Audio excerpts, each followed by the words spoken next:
Here we go. I'm going to play. It's very short, but just listening. Tell me if you can hear it.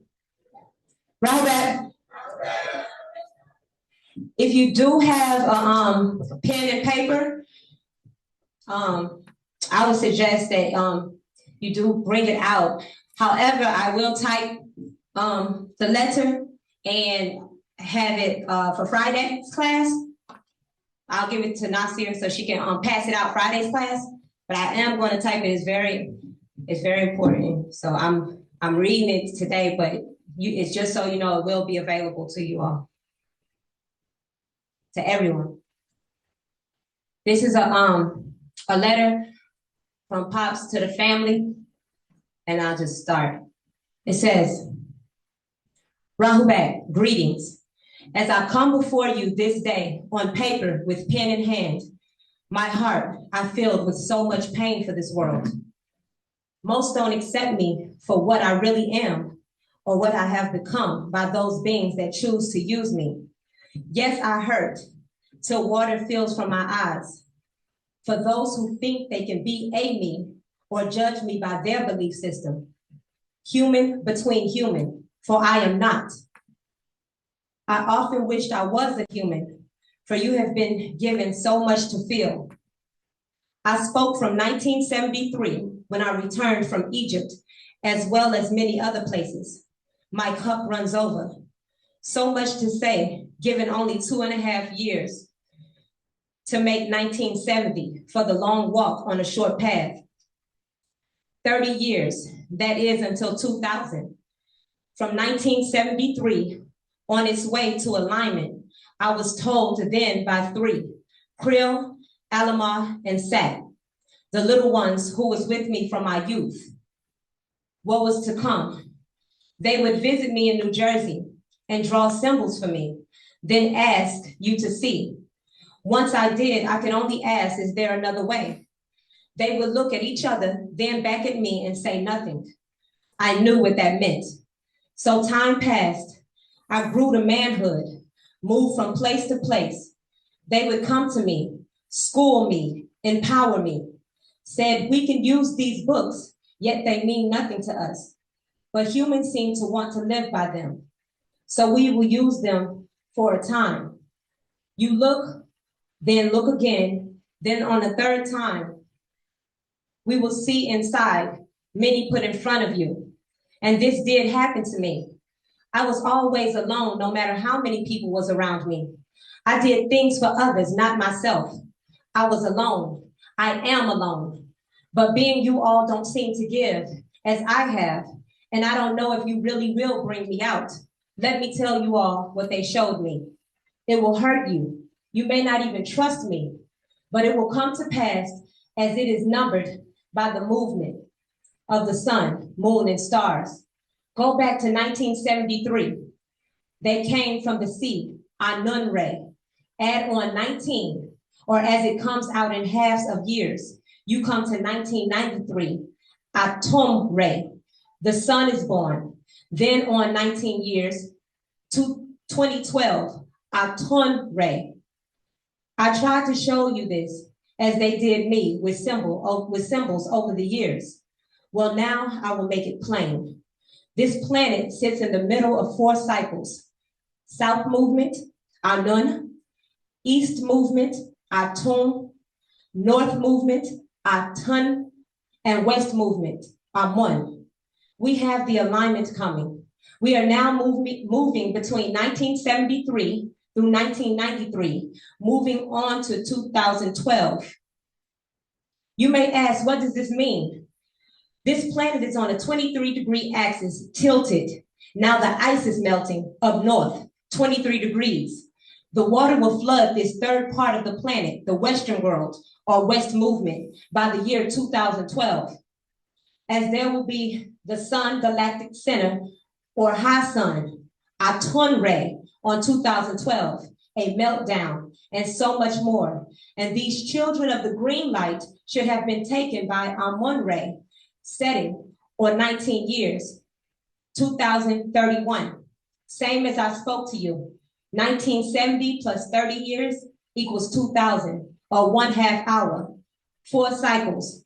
6,000 years moon cycle, 6,000 years sun cycle, 6,000 years moon cycle, and lastly, 6,000 years sun cycle, or autumn.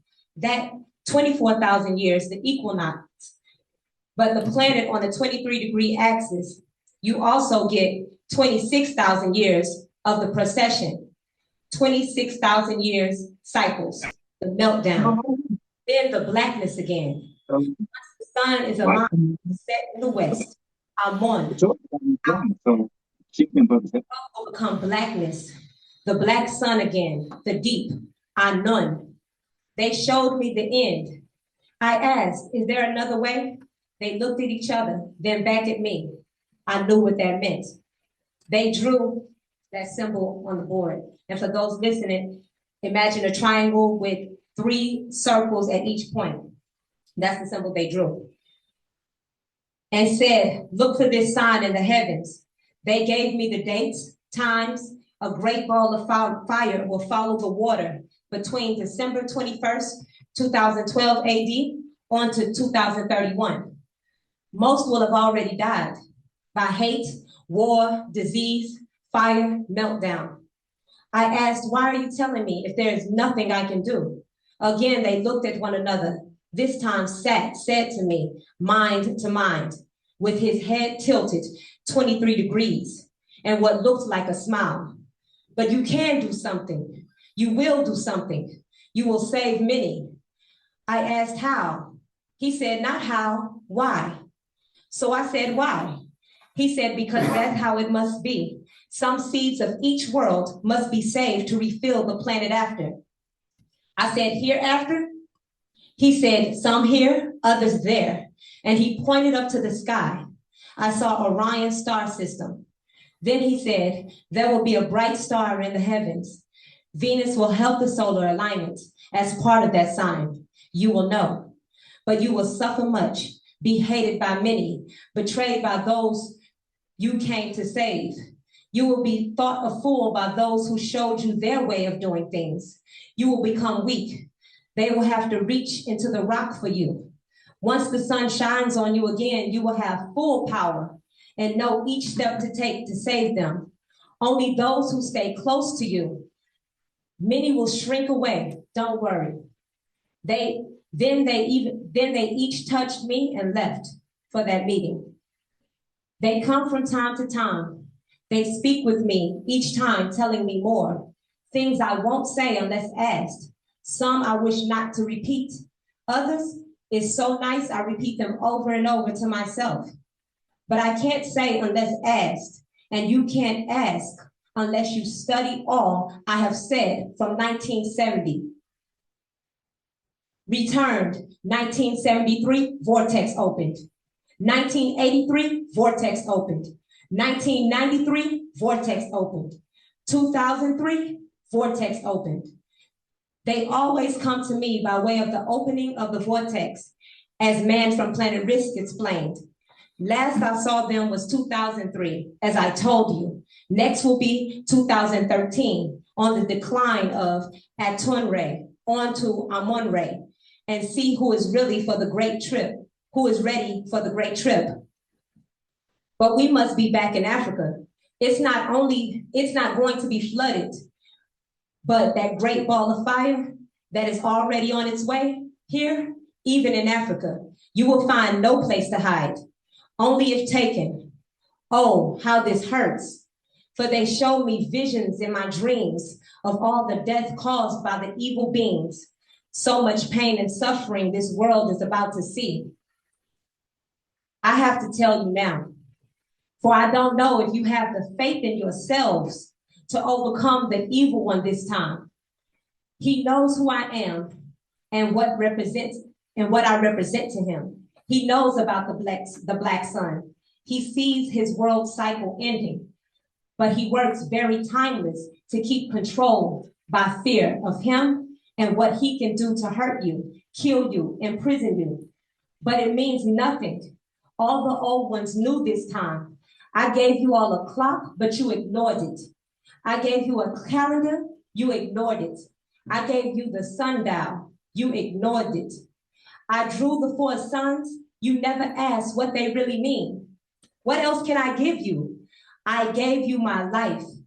Each day I lived for you, spent my days, my nights with you, doing what you ask, built 3 holy cities for you.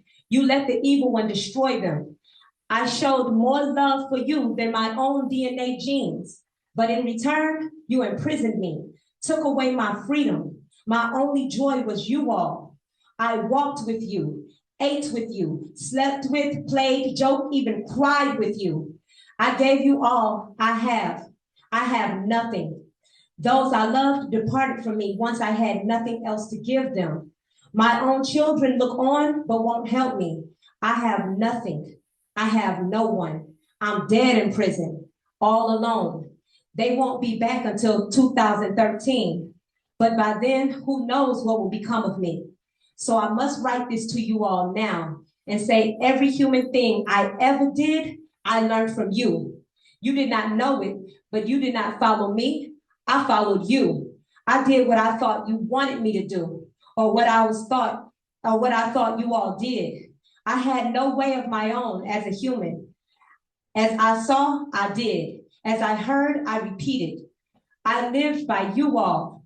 I was raised to bring nothing but truth. No care for titles, names, or beliefs, only facts. All other movements, feelings I showed, I got from you. So I'm sorry if anyone was hurt by me. I did what I saw you do, that's all. Now I will close this for now and wait to hear what next to do from you all. Amun Nubi Ra'aktar. Okay, so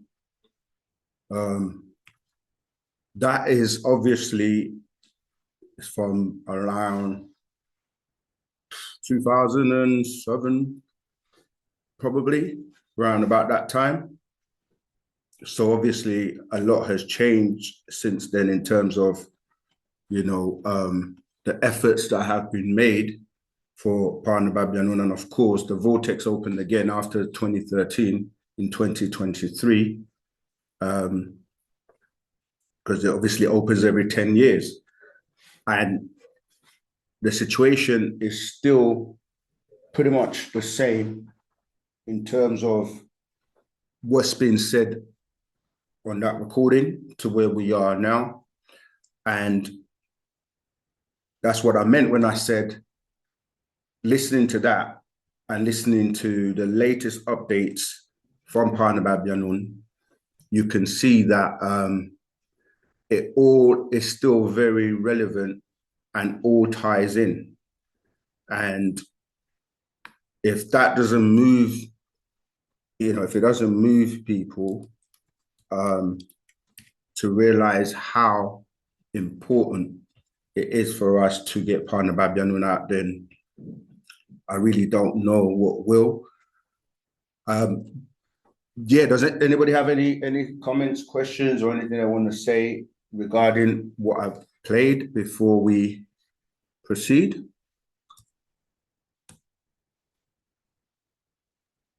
Okay. Yes, again.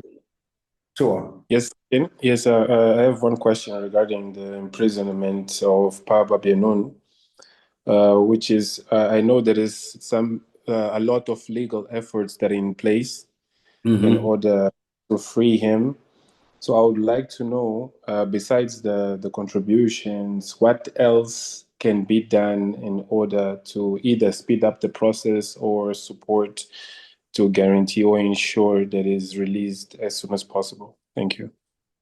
Thank you, Josie. The reality is that we get asked that question so many times, and there are so many things that you can do.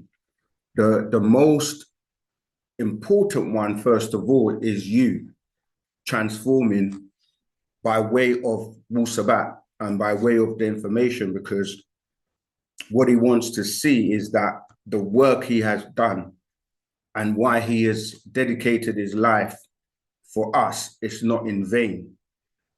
And he knows and feels that when people are actually living Wu-Sabat, that is the culture, they are actually becoming better people by the knowledge, and not just the knowledge, but by their actions.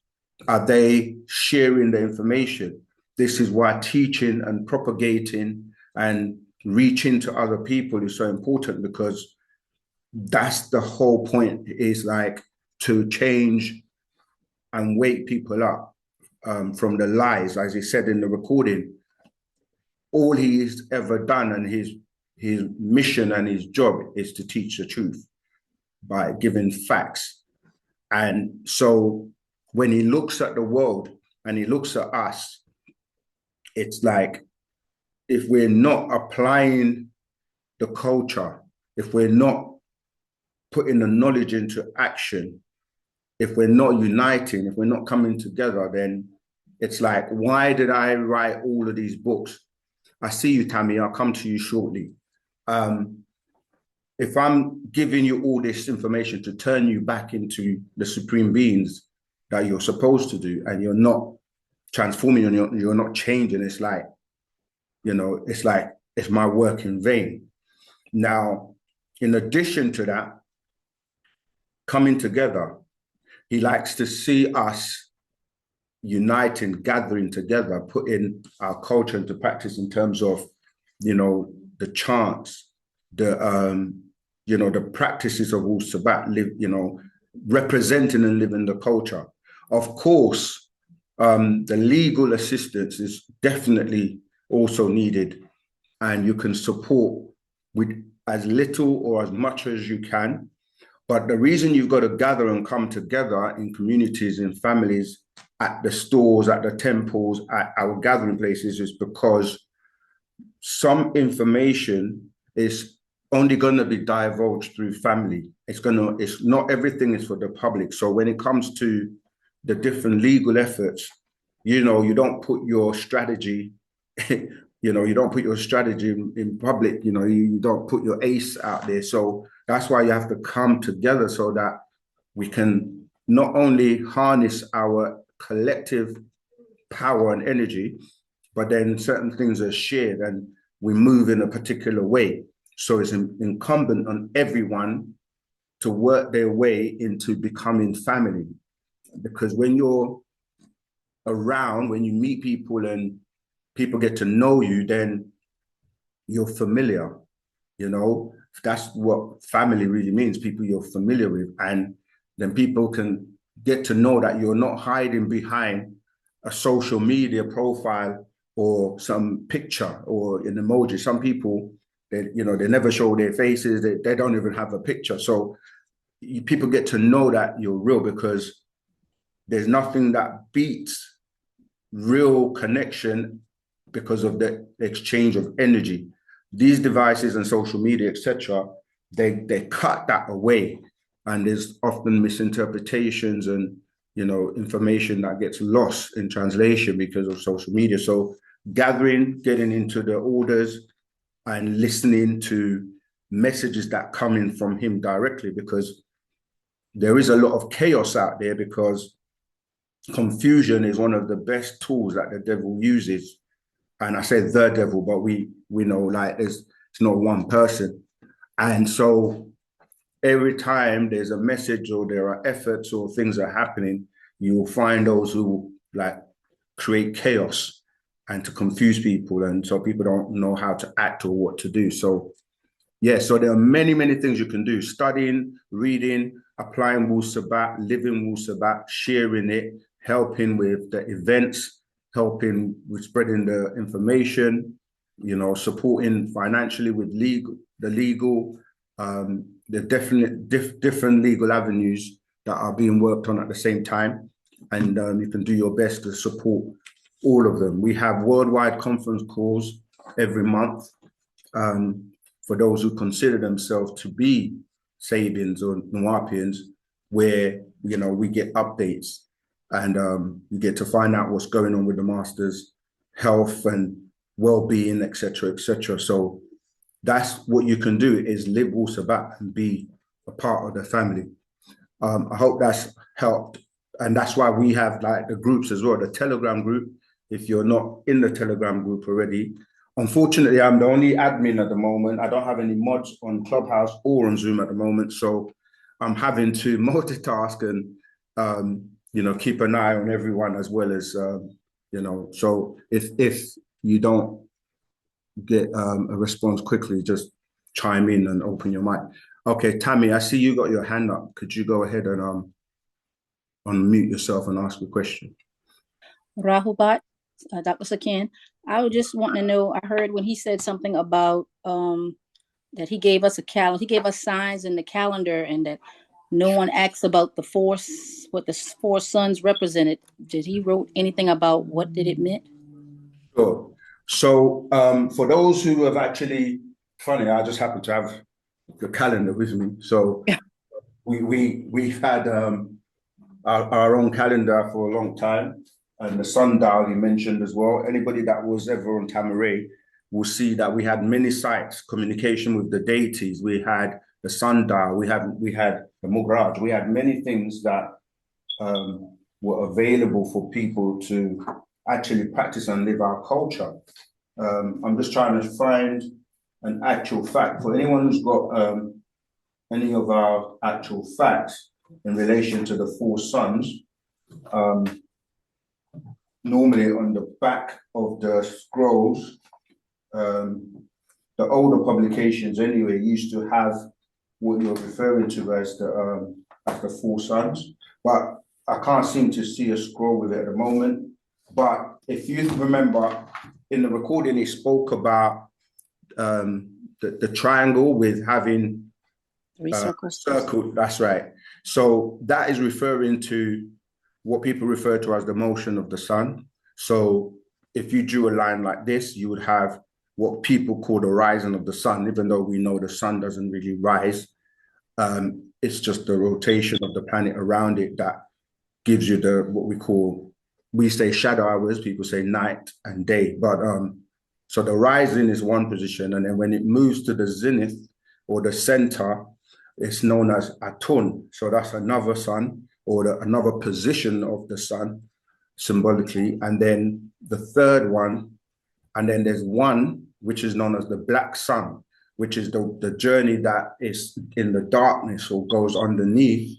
So during the time when people will say is shadow hours or nighttime, that's dealing with just the cycle on a daily basis, but on an intergalactical basis, you also have, bodies moving. So that's what you're talking about. So you have the three suns where you say Atum Ray, Atun Ray, because the ray is representative of the sun, and Amun Ray, and then the one that is hidden is called Anun Ray. So that will give you the four positions of the sun, and you can find that in the procession chain, actual fact, and planet Earth is woman. Okay, so that's what that was representing. Thank you. You're welcome. Okay, anyone else before I proceed? Okay, now if you relate that to those that are in our Telegram group, will see we post like the updates and things on there. The last, well, not the latest one, but the one that was talking about the UFOs and extraterrestrials and the orbs. In that one, it follows on from what he was saying on the recording in relation to people receiving. It's the one with the brain receiving their barythry gland, where he goes on to explain that this period here, which is the last 5 years to 2030, because you're dealing with the cycles, and he explained that from the year 2000 was the end of the moon cycle. So I'm going to read that excerpt, Paul, from that update where he says, so you want to know what is really going on. This is the 24th year of the next 24,000 years. Obviously, this was in last year, 2024. Of 4 6,000-year cycles, we moved in 2000 AD from the last lunar representing the moon cycle, of 6,000 years of fiction, faith and beliefs, religions, to the solar sun cycle of actual facts, Wu-Sabat, Nuapu, the breaking of the hypnotic spell of ignorance. So the aliens were looking for the 24th elder, being him, because it is time again for the 144,000 to be transported to the South Antarctica, down under the ice to receive their barythry gland in their submental, to regrow in their hippocampus part of their brain for the resurrection, and to activate the use of their whole brain as supreme beings, deities, right? That's what we are. And you have to be reactivated or activated.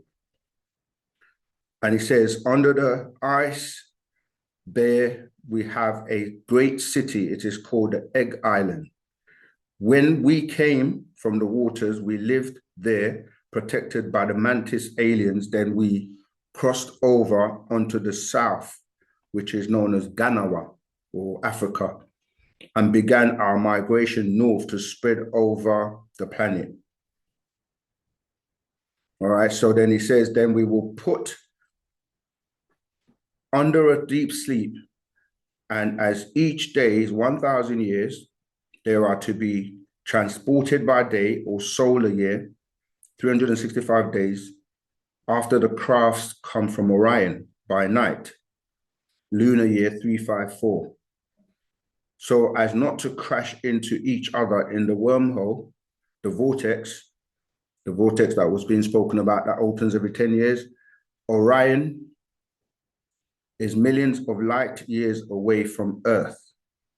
A light year is the distance light can travel in 1 year, 6 trillion miles if a solar year, at 186,272 feet per second.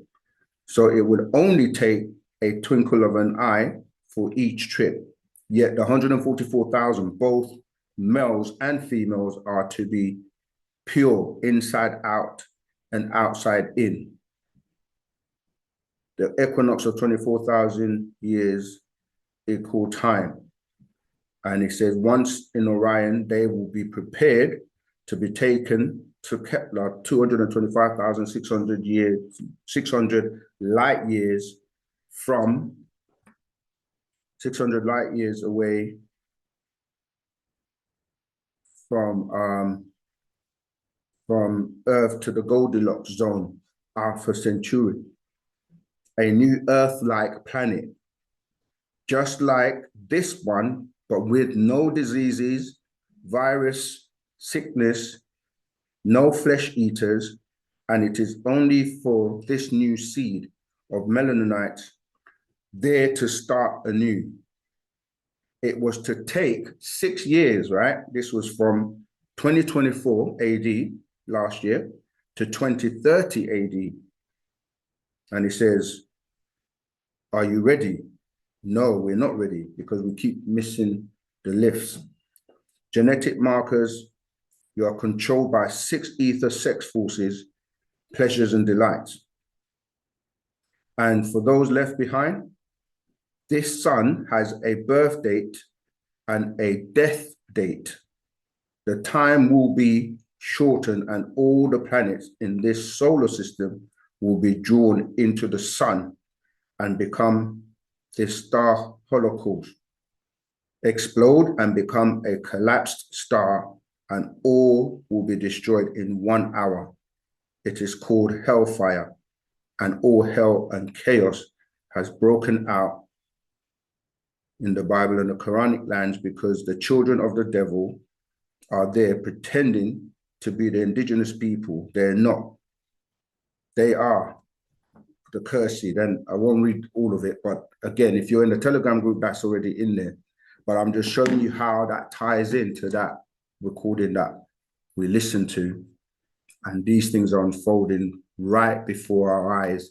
And you see the chaos currently on the planet. All right, so there are no more questions, comments on the recording. I'm going to proceed and read from the part of that called the prism.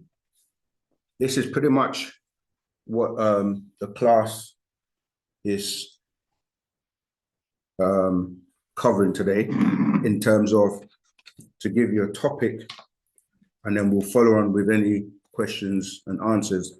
But before I do, I'm aware there may be some new people that have only just come across us for the first time. And so I'm just going to introduce who we are, who the master teacher is, and so that you can put things in context. All right, so let me share my screen quickly. And for those who don't know who we are or who Partner Bab Yanun is, we always encourage people that before you get involved with any organization or anything, you should do your due diligence, study and find out as much information as possible. But as you can see here on our website, the official United Sabians Worldwide.com website, you can see that the motto here is we are here to uplift humanity, and that no one wins the race in racism, because racism is a disease that has plagued the planet, so much so that when you look at any high-level conversations or any forums or panel where you have people discussing things that are going on the planet, you rarely see any Negroes, or shall I say Nagaru or Nagar Nadu. You don't see us being represented, and this is because of racism and things like that, which divides and tries to basically continue to suppress and push a particular narrative. And by doing that, they're actually doing injustice to the planet, because if they would only just listen, I'm talking about the European and the people that you see who always don't know the answers, and they say things like, possibly, we think it might be, they don't really give you the actual facts like Partner Bab Yanun does. All right, so that's Partner Bab Yanun. And on our website, the official website, you can see we say no one wins the race in racism. And the picture you just saw there, that's Partner Bab Yanun in these different forms in terms of the titles. But when you scroll down, you have the opportunity here where you can ask questions to the master teacher. Because one of the things that we would share with newcomers or people that are new is that you have to remember that your journey is your journey. You come into this world alone and you leave alone. And your spiritual journey is your journey. And you have to try and make a connection with Partner Bab Yanun as much as possible. He's always been involved in your life, even without you knowing it, from birth, has stepped in and interjected many times in your life. Many just don't know that it's him, and many will, say they'll give other names like Jesus or this other person or that other person, not realizing. But this is the being, Partner Bab Yanun, okay? The best example on this planet for what you would call care, love, ashuk, as we say, which is unconditional love. And that's why he says he's given us everything, and he's put his life on the line for us. And so, the best we can do, is give back. But anyway, if you're new, that's Partner Bab Yanun. You can read about, who he is, and you can see the many updates available on the website. So you just click on the different, there's one there, did you know? There's another one there, what is God? The immigrants, the mystery God, etc. So there are many updates that are on the website. If you're not familiar with the website, that's where they are. And here's where you can ask a question. Question for the master teacher, Yanun. Anything you want to ask. So it's important for you to make a direct connection spiritually with him.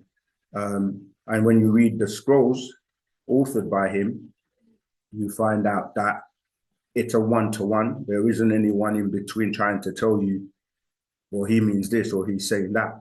Of course, you're going to come across information and terms that you may not be familiar with, and hence why we have classes, so you can come and clarify any questions you may have. Okay, so that's our official website for newcomers. And many of our outlets and locations can be found here. So if you go to contact and go to bookstores, because many times people are asking us, is there a community, is there a store, is there a temple in my area? If there isn't, that's great, because that means there's room for growth and we are expanding and want to reach out to the world. So you can see all the stores from this page. All you have to do is click on the plus to open it up, and it gives you like the address, telephone number, and website if there is one. Obviously, we are in the UK, and our website gives you access to, you know, the products and services online as well. So our website is there, nashat.co.uk, and you'll find similar with, you know, other locations. So if there isn't one near you, the best you can do is stay in tune with us online, make yourself known, join our online communities, and you will be kept up to date on whatever is happening or going on. Okay? Sorry,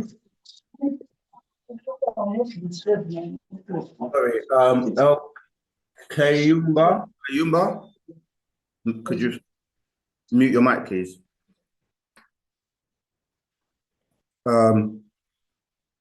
Yeah, please, if you're not speaking or don't want to make a comment, then just keep your mic muted. All right, so let's get into today's Patarak, which is called the prism. Right. 1. Likum Nuapu, my beloved children of life and living. 2. Children of the life of Pareye, the sun. 3. The life-giving force of this planet. If you're wondering why we say the numbers, it's so that if you have a question, you can make a note of the number of the verse, and then when you get the opportunity, you can go, oh, can you reread number 4? Or I want to ask a question about verse 3, verse 2, etc. All right.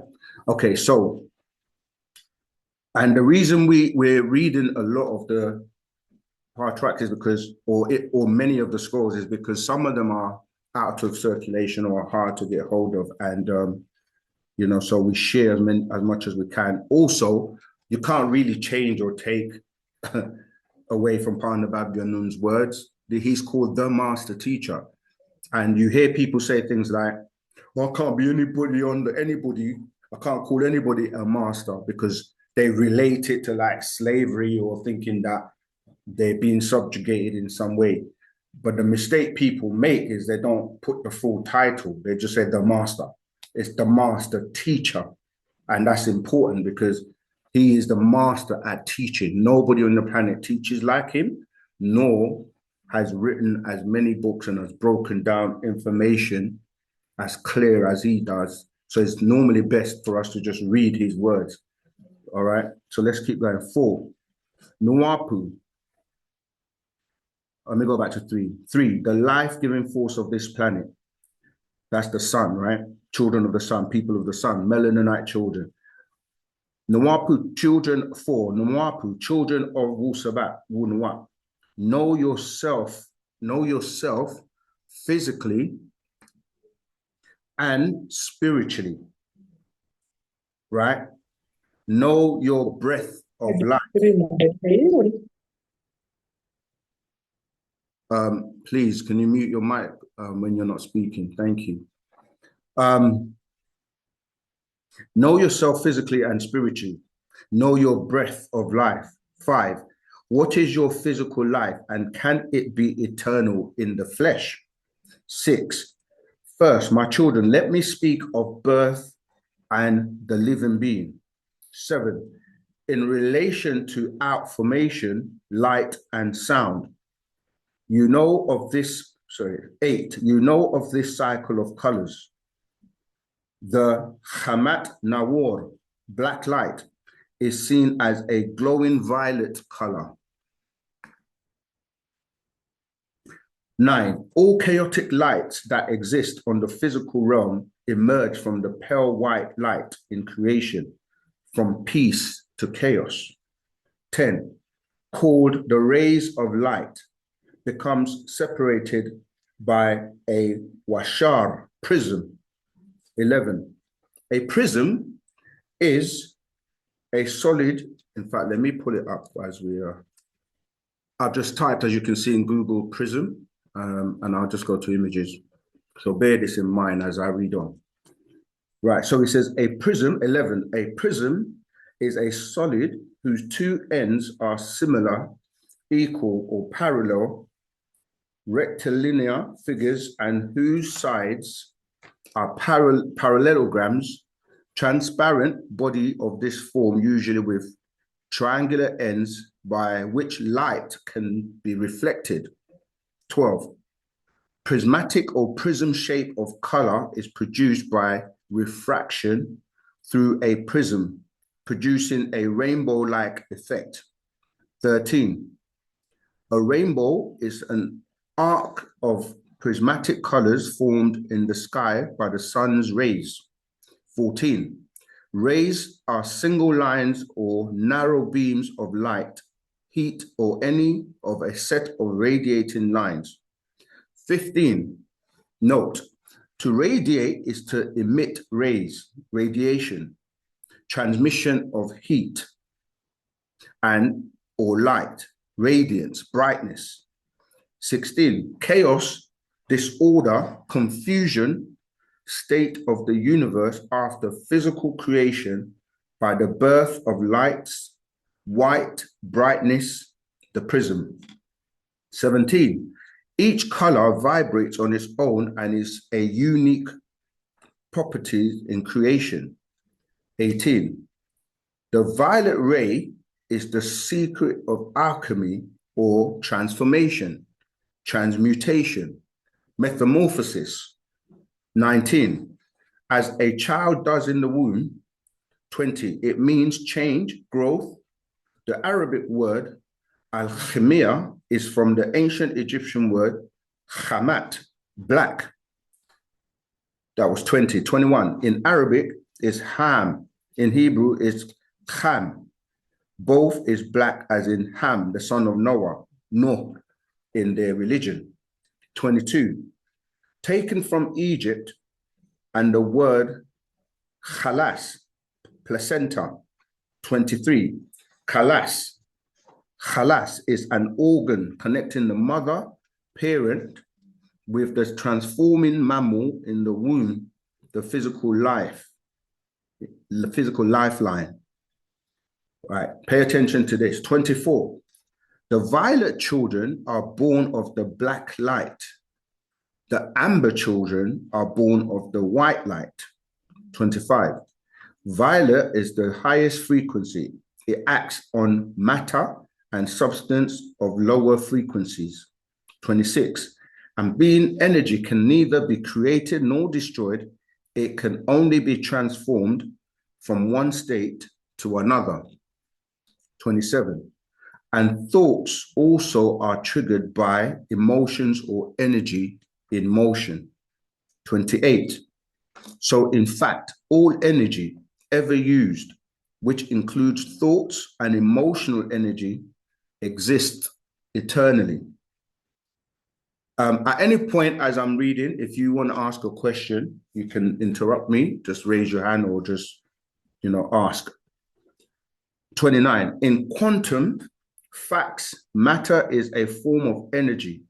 Atoms aren't material substance in all. 30.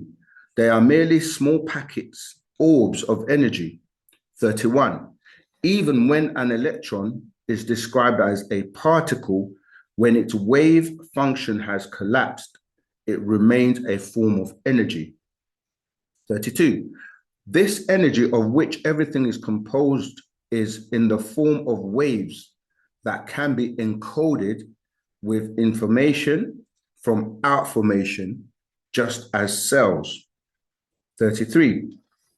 These waves have an infinite capacity for receiving outformation as black, and information as white is limited to this realm.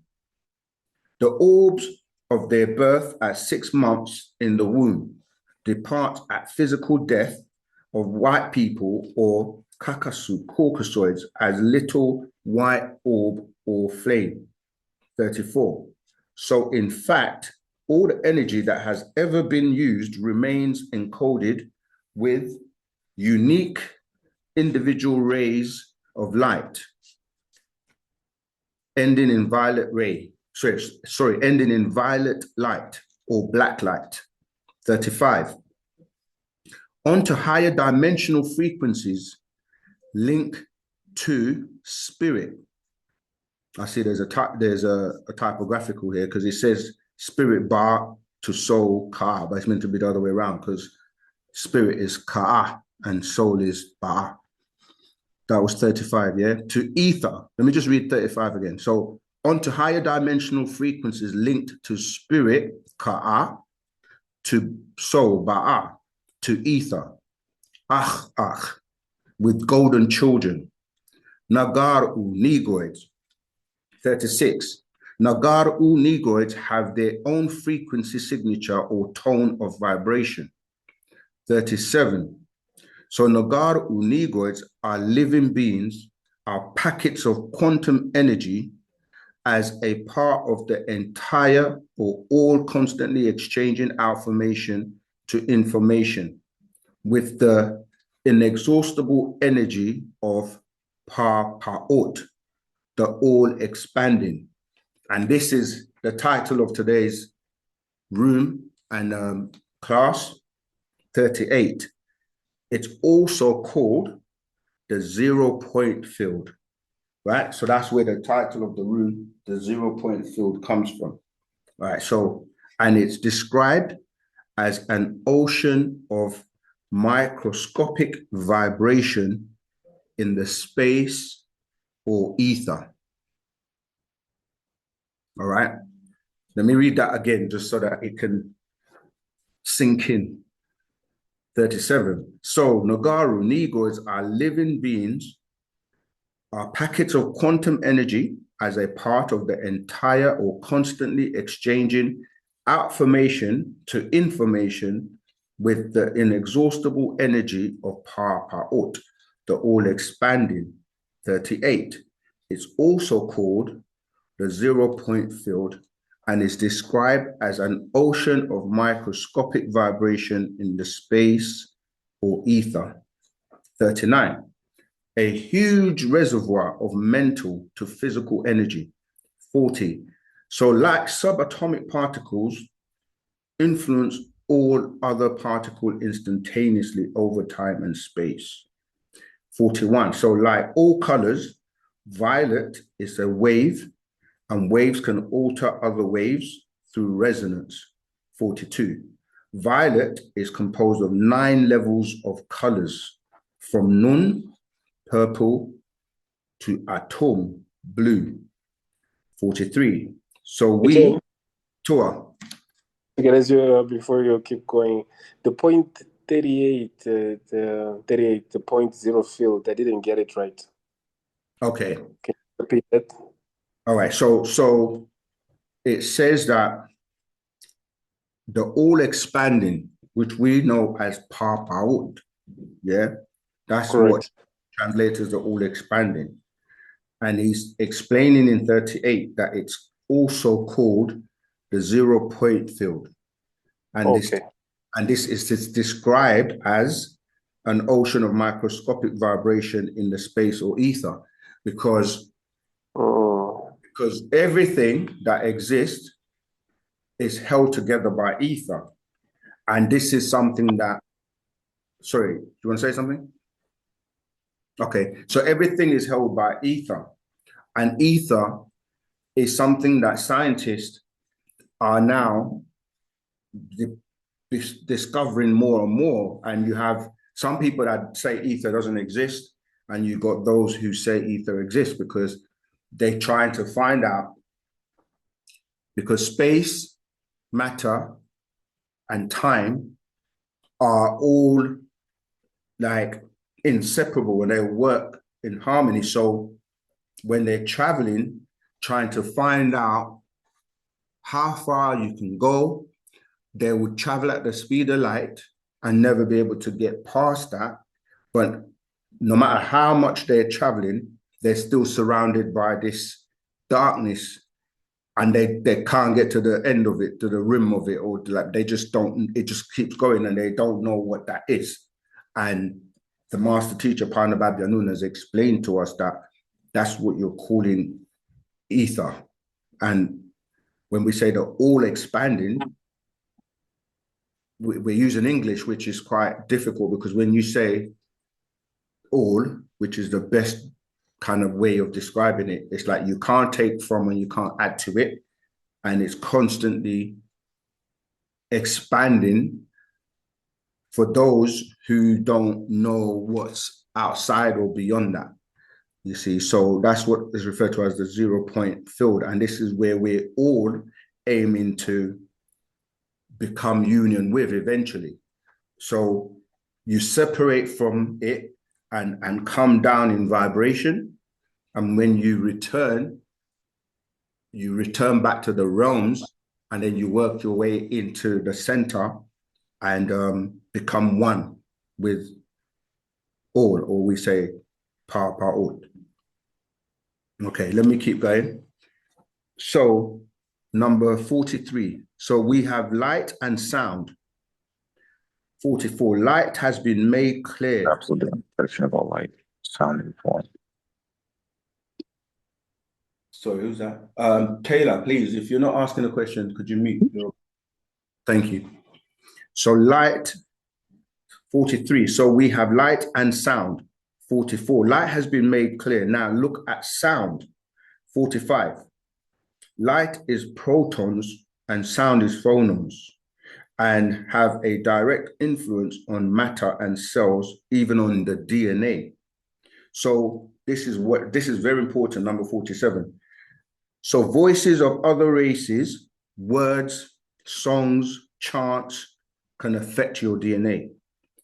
And being Nagaru, Negroids vibrate the highest, all other can only do you harm.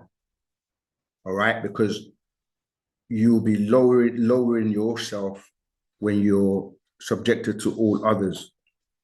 48. If you allow it to enter and transform your inner voice, as 6 ether beings do with their voices and what they call music. 49. Or their prayers, repeated phrases, invocations, affirmation gospels, mantras, or hymns. 50. The very sound of their voice over and over is not healthy for you, Nagaru, Negroids. 51. The world of form can be changed by lights and sounds coming into your body, and their dissonant sounds create chaotic forms, beasts, demons, all from a small white orb or light or white, like the Koruganis, the fairies. 52. So learn to speak Nwapui or Mispatia in your own tones and words. 53. It is based on optical manifestation of sonic energy and blocks out all interference of demonic tones. Let me read that again. From 52, I'm going to read to 54 again, right? Learn to speak Mispatia in your own tones and words. 53. It is based on optical manifestation of sonic energy, and it blocks out all interference of demonic tones. 54.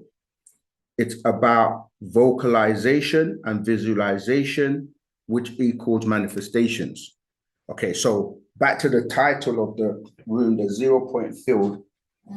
I'm explaining to you, or Panabab Danun is explaining to you, that by you learning our language in our own tones and words, it is based on optical manifestation, right, of sonic, because you're dealing with sound energy, which will be able to block out all interference of demonic tones. And by you vocalizing and visualizing, you will bring about manifestation. And this is something that you have to practice. And once you start doing it, you will realize that you can literally manifest anything you want by way of being a part of the all and understanding and knowing what that means in terms of the energy. And by speaking our language, it actually blocks out and stops any type of interference with you. Let's keep going. 55. So sound is carried as waves of consciousness. 56. Unlike white light or that which fractures or breaks, see 57, when sound waves enter the ear, they are converted to electrical impulses in the brain. We slow down. Again, when sound enters your ear, it's converted into electrical impulses in the brain. 58. So in fact, light and sound play a part in birth of life. 59. So a living being gets its life, that is physical life, from its parents. 60. Its gender from the mother within the first 3 to 6 weeks. In the mother's womb, gender is determined. Or neuter to hermaphrodite or hermaphrodite. That's being neutral gender. All right. So the mother is responsible for the gender within the 3 to 6 weeks in the mother's womb. This is why we teach by way of Wu-Sabat that during the pregnancy of, that is so important that the mother or the woman doesn't get stressed, or the sounds and the lights and the things that she's exposed to causes stress, and that stress then results in her energy in motion, which then affects the fetus. Excuse me. Right, 61. The parents of a living being are its personal creators as creators.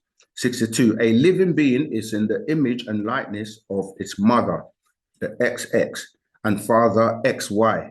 63. So you have 23 chromosomes from XX and 23 chromosomes from XY, giving you the 46 chromosomes. 64. The parents of a living being are its creator by the help and rules of nature. 65. An offspring's life is inherent. The word inherent is broken down as in, here, rent, from its parents. So par rent, where you're renting your parents to come through. And it is spontaneous. 66.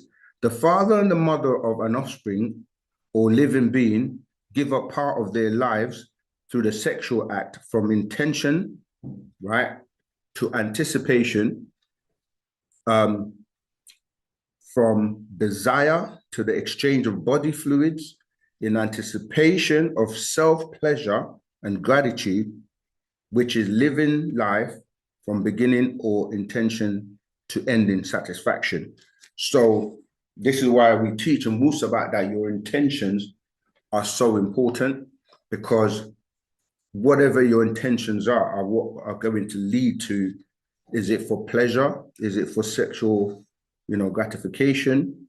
And so that whole process from the intention to the anticipation, which could be from desire, and then you end up exchanging bodily fluids, and then and that's in anticipation of the self-pleasure and gratitude, which is living life from beginning or intention to ending, which is satisfaction.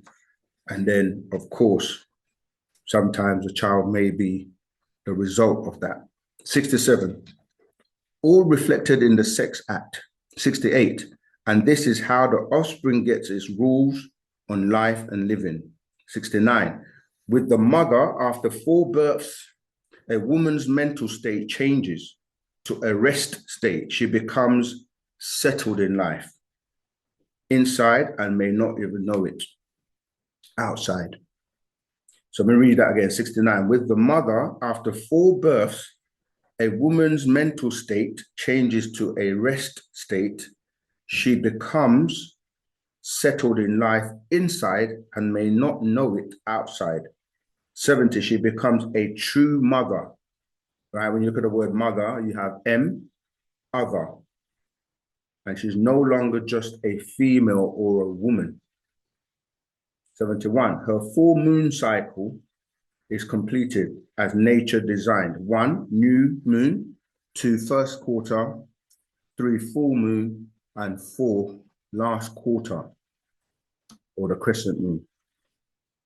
Right, let me take a moment. Are there any questions so far or any comments before we carry on? Yes, on the point 62. Mm-hmm. You read that one, please. Torah. A living being is in the image and likeness of its mother, XX, and father, XY. So this is important because people in religion will always say, or often say, God is my creator. And the master is pointing out here that the parents of a living being are its personal creators as creators, because a living being is in the image and likeness of its mother, which has the XX chromosome, and the father who has the XY chromosome. That's who creates you by way of them coming together and having performing the sexual act. Did that answer whatever you're trying to find out? Yes, you were actually very surgical on explanation, because that confusion was on the creation part, and you clarified it. Thanks. Yeah, because you have a difficult time letting people know that they will say, who created me? And you say your parents. And they will be like, who created them? And you say their parents.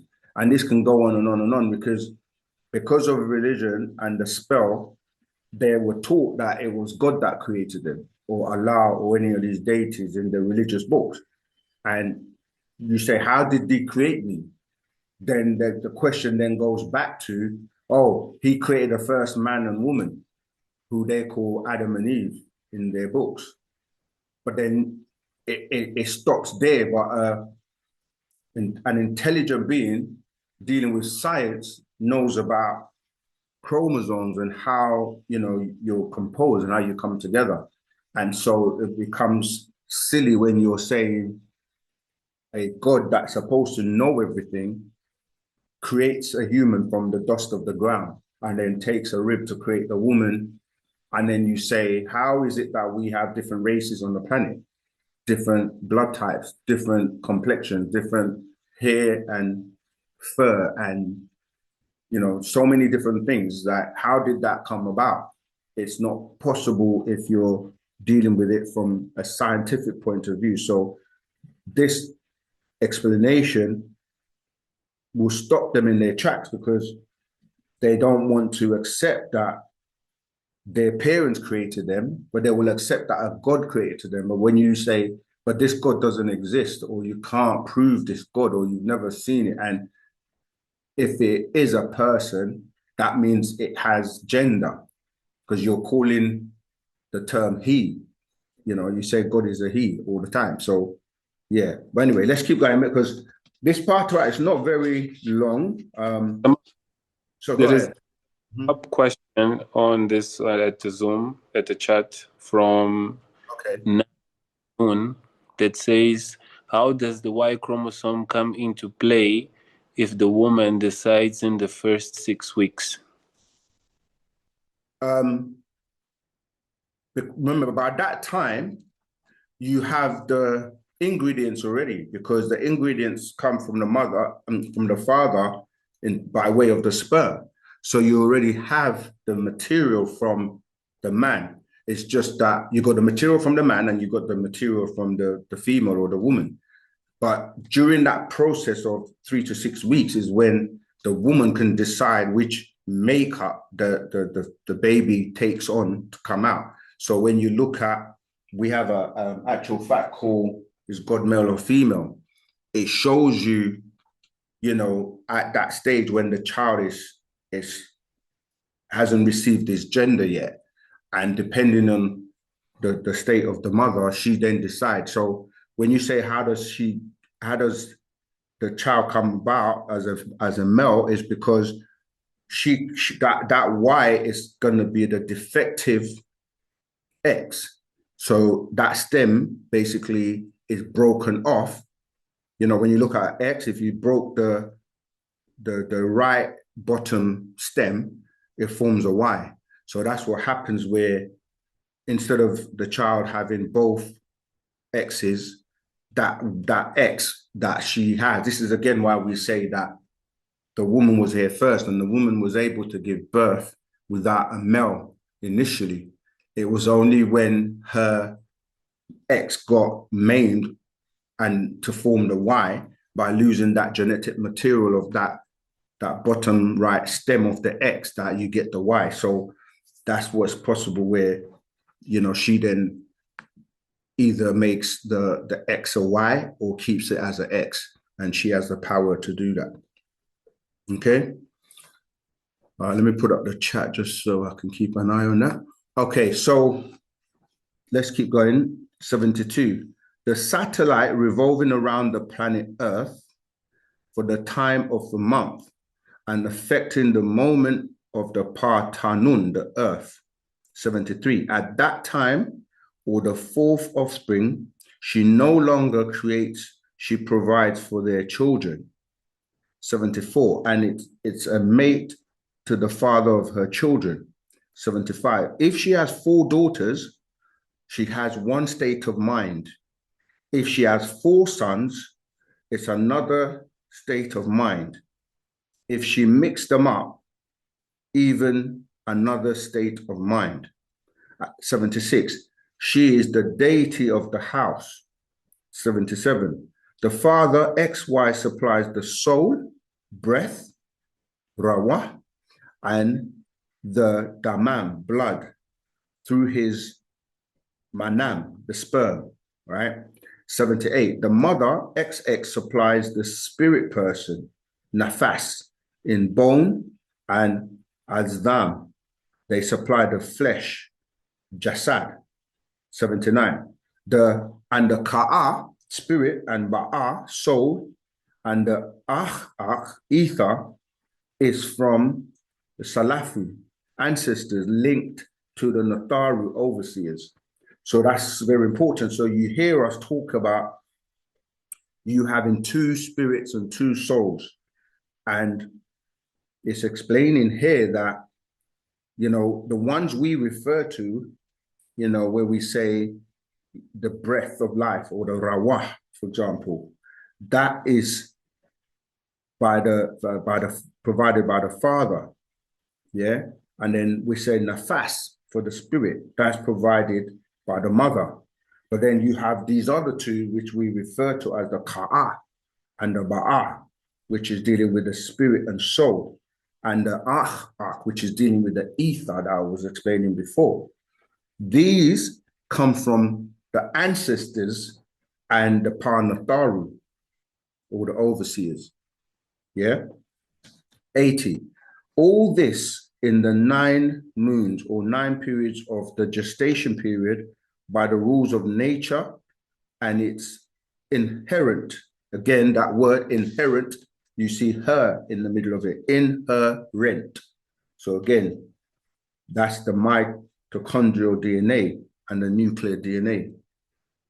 So 81, the records of genetic family from the very beginning. So this is where the mother or M-other is able to pass that genetic material from female to female which goes all the way back to the very beginning, from the very first female.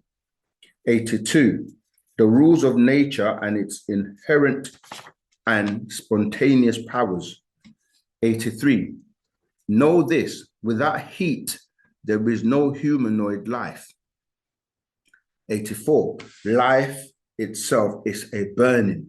Again, this is so important because when we say life is a burning, we're referring to the fact that that light within you is triggered or ignited the minute you come out of your mother's womb and you take that first breath.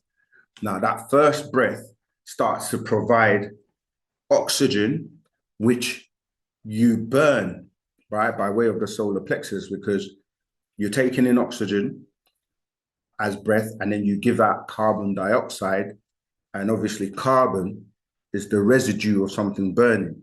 So this is why we call that the burning.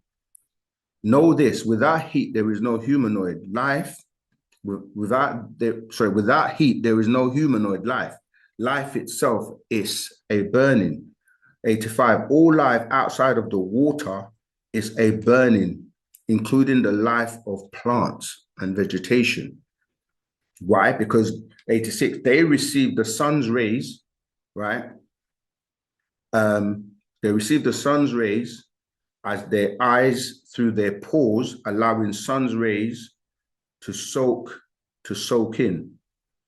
This is what we call photosynthesis, right? 87, humanoids receive the sun's rays through their eyes. So we say your eyes are solar panels. Yeah, you see like people buy or build houses and they put solar panels on the roof so to pull out the energy from the sun. Well, you do this naturally with your eyes being solar panels. This is why you receive the sun rays through your eyes. 86, they receive the sun rays as their eyes through their pores, allowing sun's rays to soak in. Humanoids, 87, receive the sun's rays through their eyes. 88, once activated from the spark of the sun's energy, once you open your eyes. 89, this burning or body heat takes place from the solar plexus onto the lungs and blood by the breath of life, because the acid in the blood is what burns. Yeah, so let's keep going. 90, a person will inhale oxygen and exhale carbon dioxide. 91, carbon is a residue of burning, or atomic number 6 on the element chart as C6. Yeah. 92, so carbon as a residue of burning, that is, carbon is the waste of a burnt substance or gas. So gas is burnt as well, and they give off a residue. So 93, when oxygen enters the lungs, it reaches the blood through the breath. 94, when it reaches the blood and the acids in the blood ignite the oxygen and burn it. This is what we're talking about when you're taking in oxygen and it's being burnt and given off carbon dioxide. 95, and that burning is the heat of living energy in life. 96, the burning generates natural electricity or electrobiology, science of electrical phenomena in living creatures.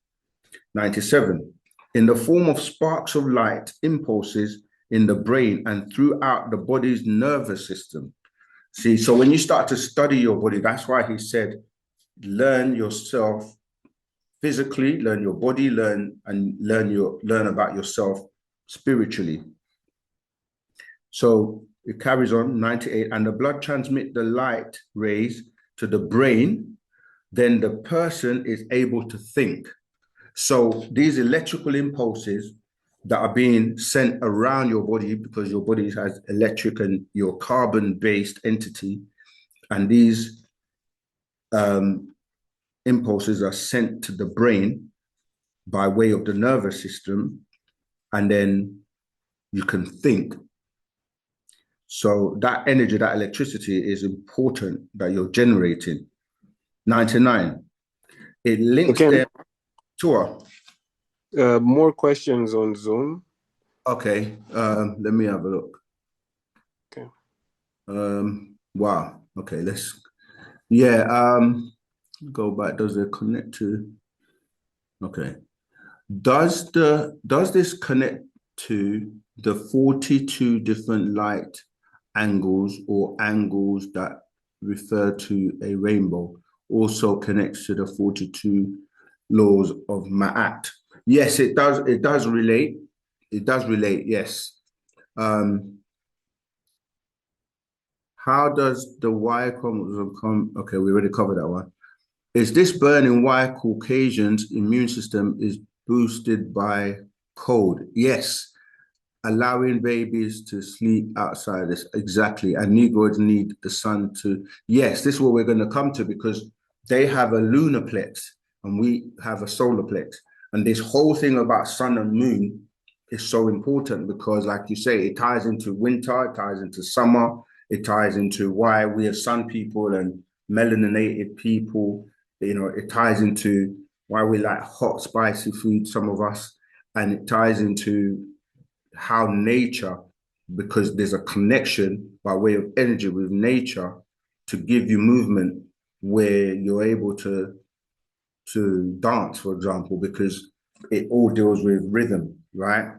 And you go into religion, again, you have like sun and moon worship, because even though, like in Islam, for example, they use the crescent moon and star. And even in like, like Judaism, they will use the six-pointed star with a crescent.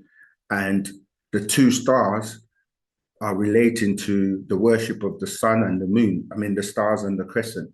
And if you look and study like Islam, they will tell you, they will promote more the moon, but you say your sun worshiper, they will say no, because they try to suppress or push away anything to do with like sun, what they call sun worship. But then you say, without the sun, you would not be able to do your salah or your prayers, because that's based on the movement of the sun. You know, when you do Fajr or you do like, whatever prayers are going to do, it's based around the sun. So without the sun, how would you know what to do? But I kind of digress. Okay, I like that question. How do we use sound and light to heal? Exactly, because it's frequency. Also, how do we perfect all sound, light, and form? Right. This is what we're teaching and what Wu-Sabat is about, because you have that sun within you. You have to learn and know how to harness it. And this is where the tones and vibrations and the frequencies that you are emitting, your body's constantly vibrating on a particular tone, and it can be tuned out. You're an instrument. That's why even your major body parts are called organs, right? So what happens is, like an instrument, like a guitar or keyboard or whatever, if it's out of tune, then the vibration is wrong. And if you were playing with a group of musicians, if your instrument is out of tune, you're going to sound off, or if you're not playing in time, because time, again, it's rhythm. And if you're out of sync, then you're not going to be in tune. So if the beat is going boom, boom, boom, and you're going ba-dum, ba-dum, ba-dum, you're off beat. So that relates to everything in terms of your DNA, and literally everything you do comes down to light and sound. And that's why it's important to be aware of how sounds affect you. Like, you can be in a room and you will hear a siren or some noise outside miles away, and it will have an effect on you, and it will change your vibration, because it's about waves that are being sent. But as we keep going, you will see like how it relates. It's all about light and sound, because one can be converted to the other. So sound can be converted to light, and light can be converted to sound. Okay, so 98. No, we covered 98. 99, I'll go back to 99. Links them as mine.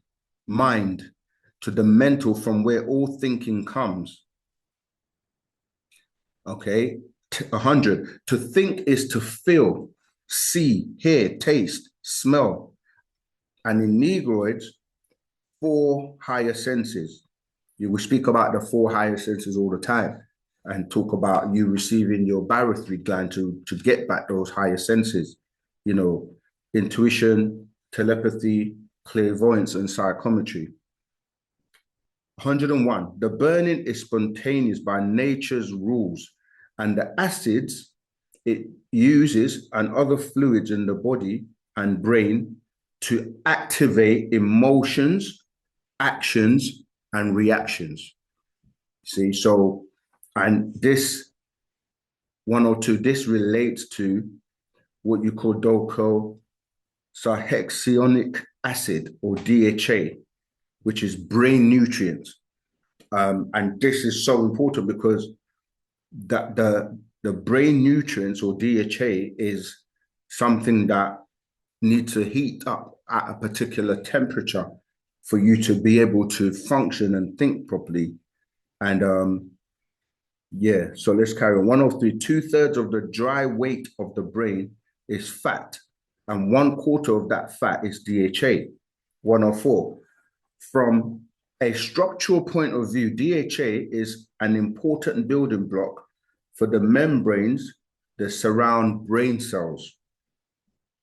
105, these membranes include the areas where one brain cell connects to another. So this is where your synapses, you know, are able to communicate by way of sending these. Remember, I was talking about the impulses and the electrical signals. All right, so 106, this means that DHA is involved. So let me go back, 105. So these membranes include the areas where one brain cell connects to another, the synapses. 106, this means that DHA is involved in the transmission of outformation into information, and then from one neuron to the next, right? So between the neurons, this is what the communication is happening between the synapses. 107, and thus it's fundamental for efficient brain function.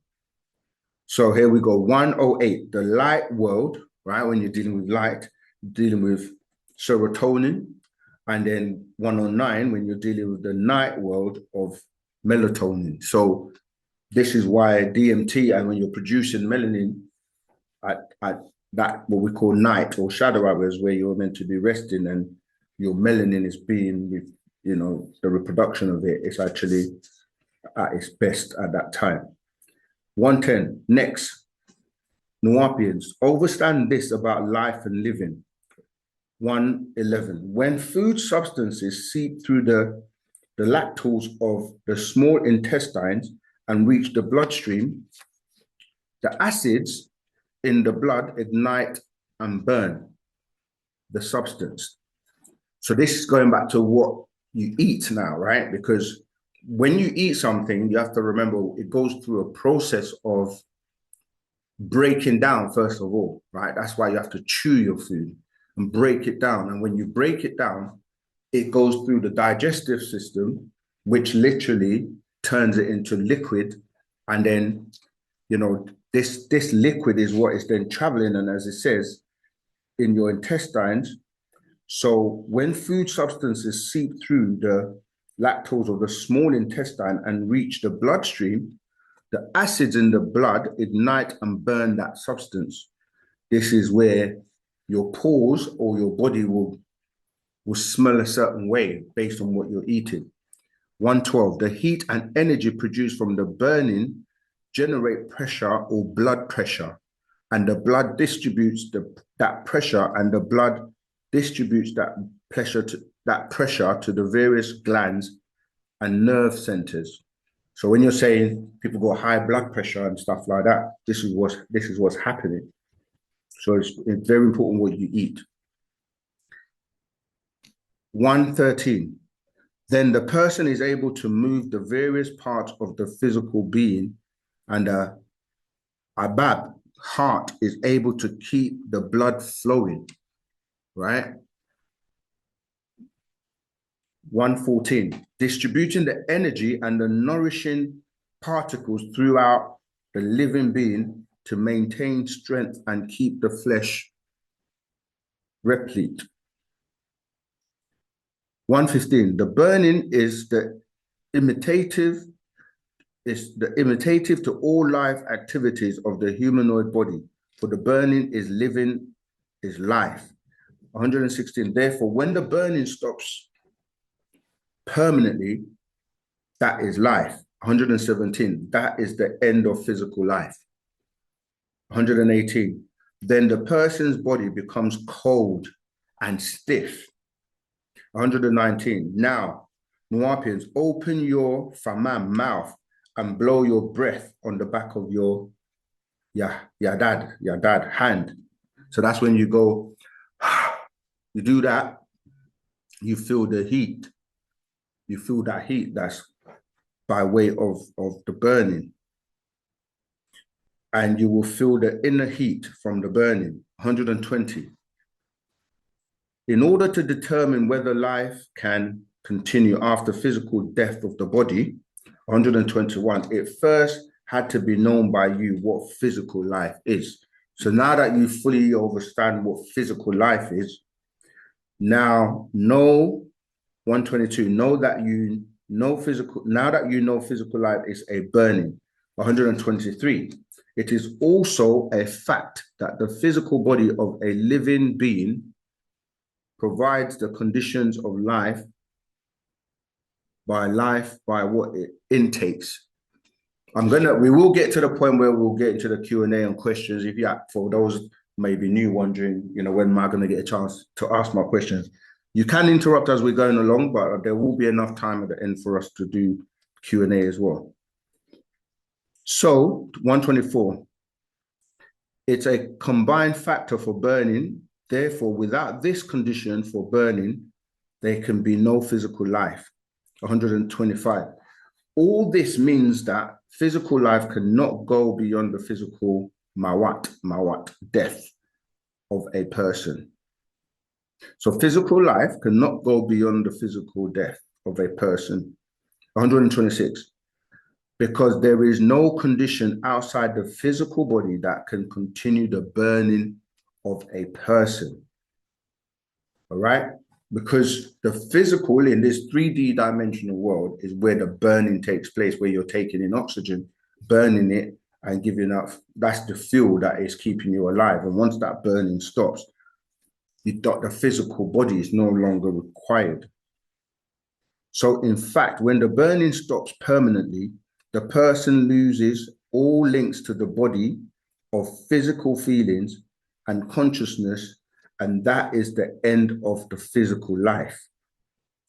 128. As life is active, principle of the existence of animals and plants and humans. All right, so that's why we say things that are physical, they have a spirit, and that includes animals and plants. 129. Now, a person's ba'a, soul, is their higher than physical life being. Okay. 130. And the head of the ba'a, soul, is the ahak or ether. All right. So this is how, when you cross over or continue or translate, you now start to function by way of your soul and the ether. So if you don't have that, then you can't continue in that way. All right. 131. And with the ba'a, soul, emotional seat, you have ka'a, spirit life or living. 132. All is linked to the mentality, meaning the mind. This is why when you start to look at the different realms, you have obviously like the physical realm, you have the spiritual realm, then you have the soul realm, then you have the mental realm, and these are all different stages of different realms, all the way to the 9 dealing with the ether. 9 ether. 133. So the breath of life, rawa, on another levels and personality of life, nafas, spirit personality, on another level. 134. There is more than one kind of soul and spirit. And this is where we go into the ahak, ether, ba'ah, soul, rawa, soul, the ka'ah, spirit, gender, and the nafas, spirit, personality. So these are your two souls and your two spirits, which are within the ether. 135, the breath of the living and the physical, right? O8, oxygen on the ethereal, which is E8, is 8 ether. 136, the gases of nature and beyond. 137, nature is innate or the essential qualities of a thing, life force or material. 138, Nuwapians, remember you are unique. Your dark skin, dark eyes, dark hair, which attracts the sun's rays, give you energy. 139. Okay, Ricardo, it's okay, roll back. 139. You are not the same as the Caucasian or Caucasoid with their transparent skin, light eyes, light fur, which repels the sun or it will kill them by skin disease. 140. So they don't get the sun's energy. That is why when they wake up in the morning, open their eyes, and don't receive direct sun rays, they need a boost like coffee or other stimulants to stimulate their system. They need the alkaloid called caffeine, a boost of fake energy. 141. And all day they need to boost as alcohol or caffeine or other drugs or energy busters. They smoke tobacco, cigars, pipes, cigarettes, chewing tobacco, all kinds of stimulants they need, pills of all kinds and sodas. So this is why when it's not for your body and it doesn't resonate or doesn't work for you, you doing it is actually causing you damage. Yeah. And they try to get you addicted on them to make you hyper or crazy.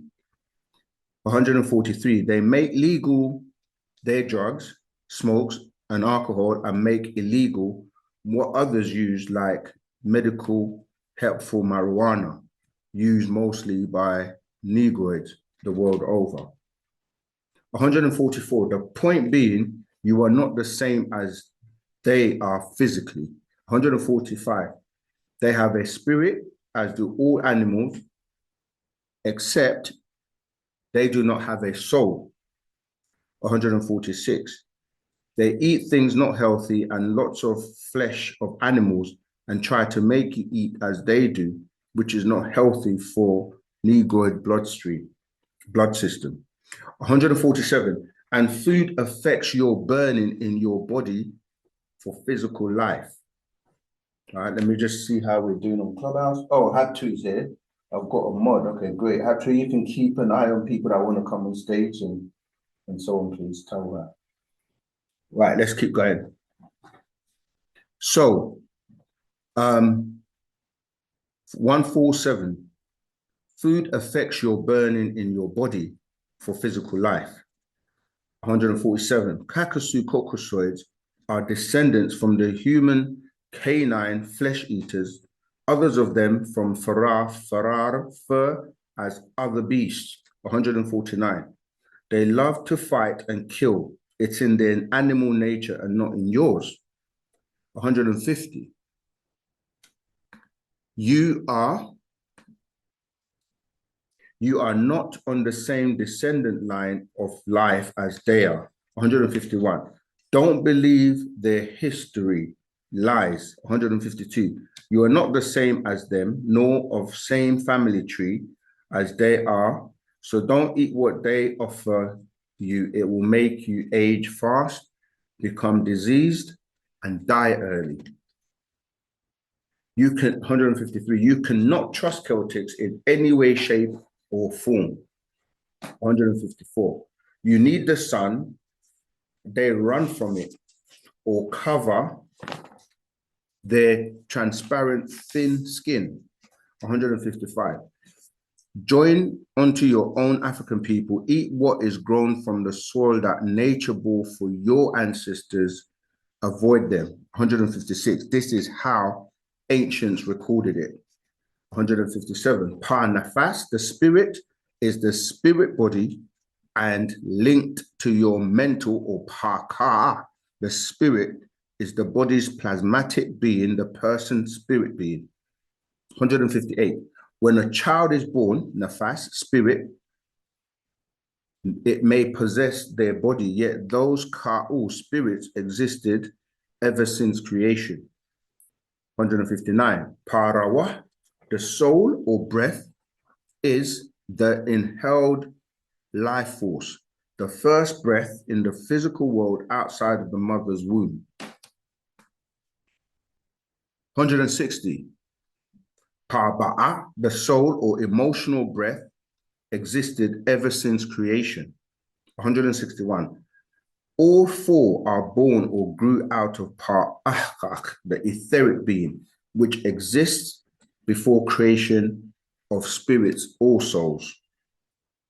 162. Pa-nafas, the spirit that possess the Kakasu Caucasoid person may be good or evil or both. 163.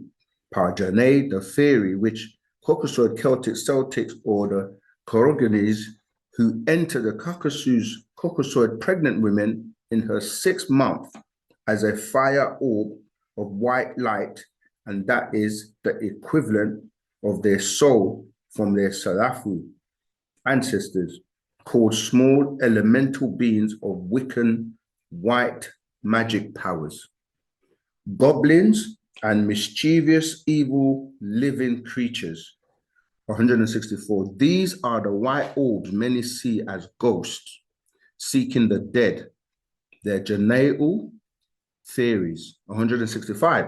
They are evil and can be exorcised from the female Caucasoid who have not given over to Wiccan's religions.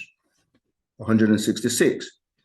The spirits that possess a person, Negroid or Caucasoid, can be good or evil, or in some both, as they pretend to be good or a saint, angel, even Messiah or God, to convert the unknowing and enter their body and use them to do wicked things. Some come into a person at times and depart from them at other times. 167. Many drugs offered by the Caucasoid doctor open people up to demon possession, even to death. Let me read that one again, 167. So many drugs that are offered by the Caucasoid doctor will open people up to demon possessions, even to death. 168. This depends on the person's Torah. Can you go back to 163 to up to 67? Okay, Torah. 163. Pa-Jane, the fairy, which Caucasoid Celtics, Celtics, and Corogenes, who enter the Caucasoid's pregnant women in her 6th month as a fire orb of white light, that is the equivalent of their soul from their Salafi ancestors, called small elemental beings of Wiccan, white magic powers, goblins and mischievous evil living creatures. 164.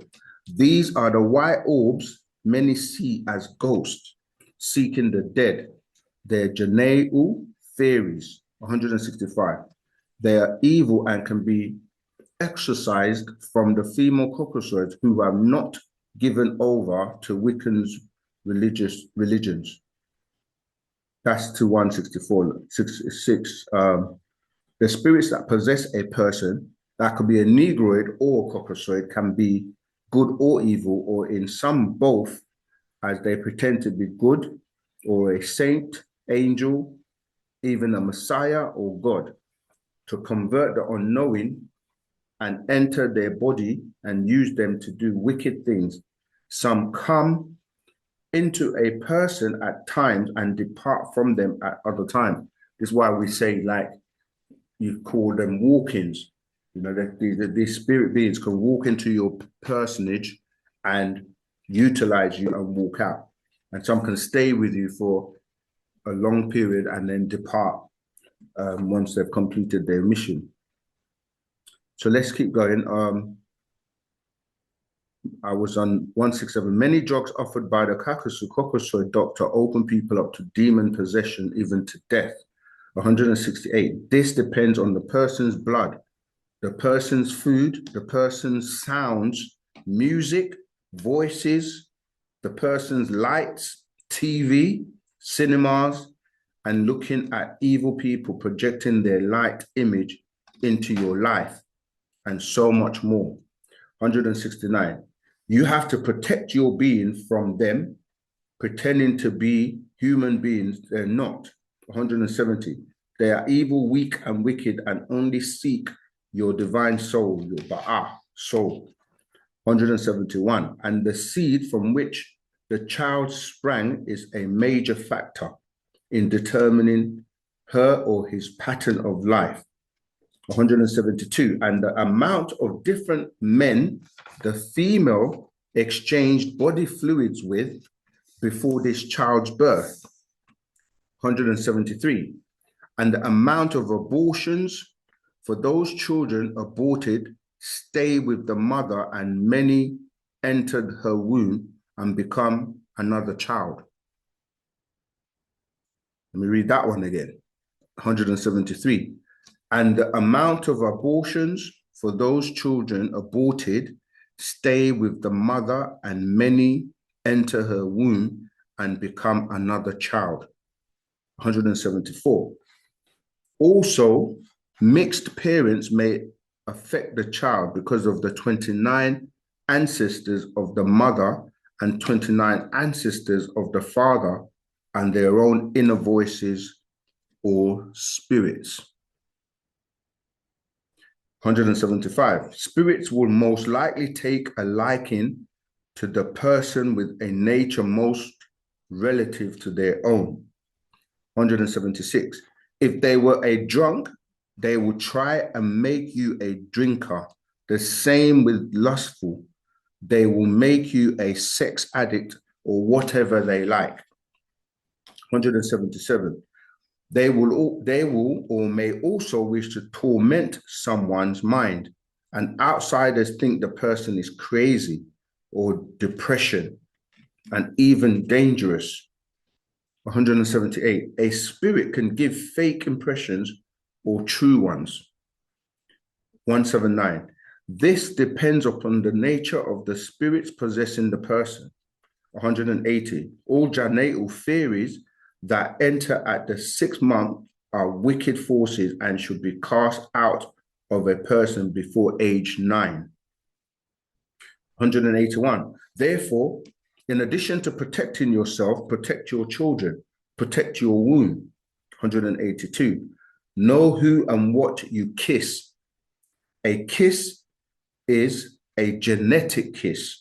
And of course, you know we have the the actual fact, genetic kiss. 183. Your DNA is in your saliva, the liquid in your mouth. Let me just take a bit of water. That's why they call it a kiss of death, because the saliva, when you're kissing someone, you're exchanging genetic material. And that's why when you see actors and actresses on the screen, and every movie they're kissing different people, and they made it into the tonguing and all that, the French kissing and all that stuff. Excuse me. Wow, is that the time already? Nearly 9 o'clock. Okay, we've got a few more pages. I'm going to speed up the reading a little bit there so we can get through it. So, 183, your DNA is in your saliva, the liquid in your mouth. 184. Know who and what you exchanging sweat with, the moisture which oozes from the skin.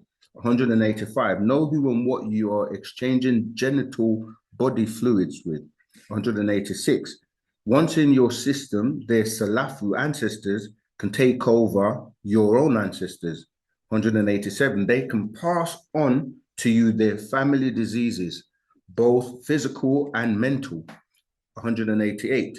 Remember, you become what you eat and drink.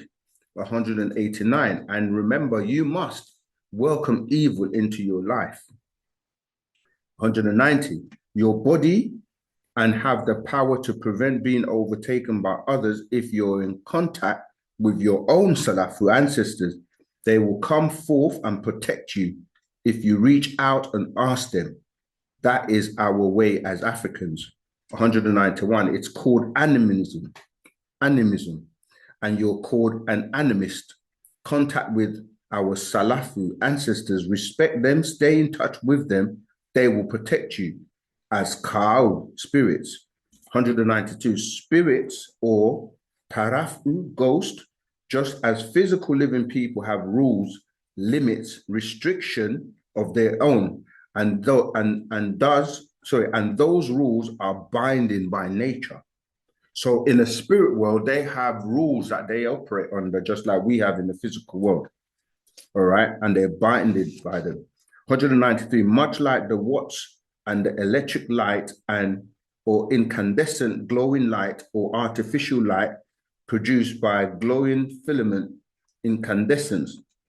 194, as incandescent incantation, magic spell, charm by man's kind made lights as you see on screens. 195, by them, they can send out their wicked images and incarnate body in flesh by incentive or arousing feelings inside of the receiver of the evil incarnadine or crimson blood, red, their symbol of devil.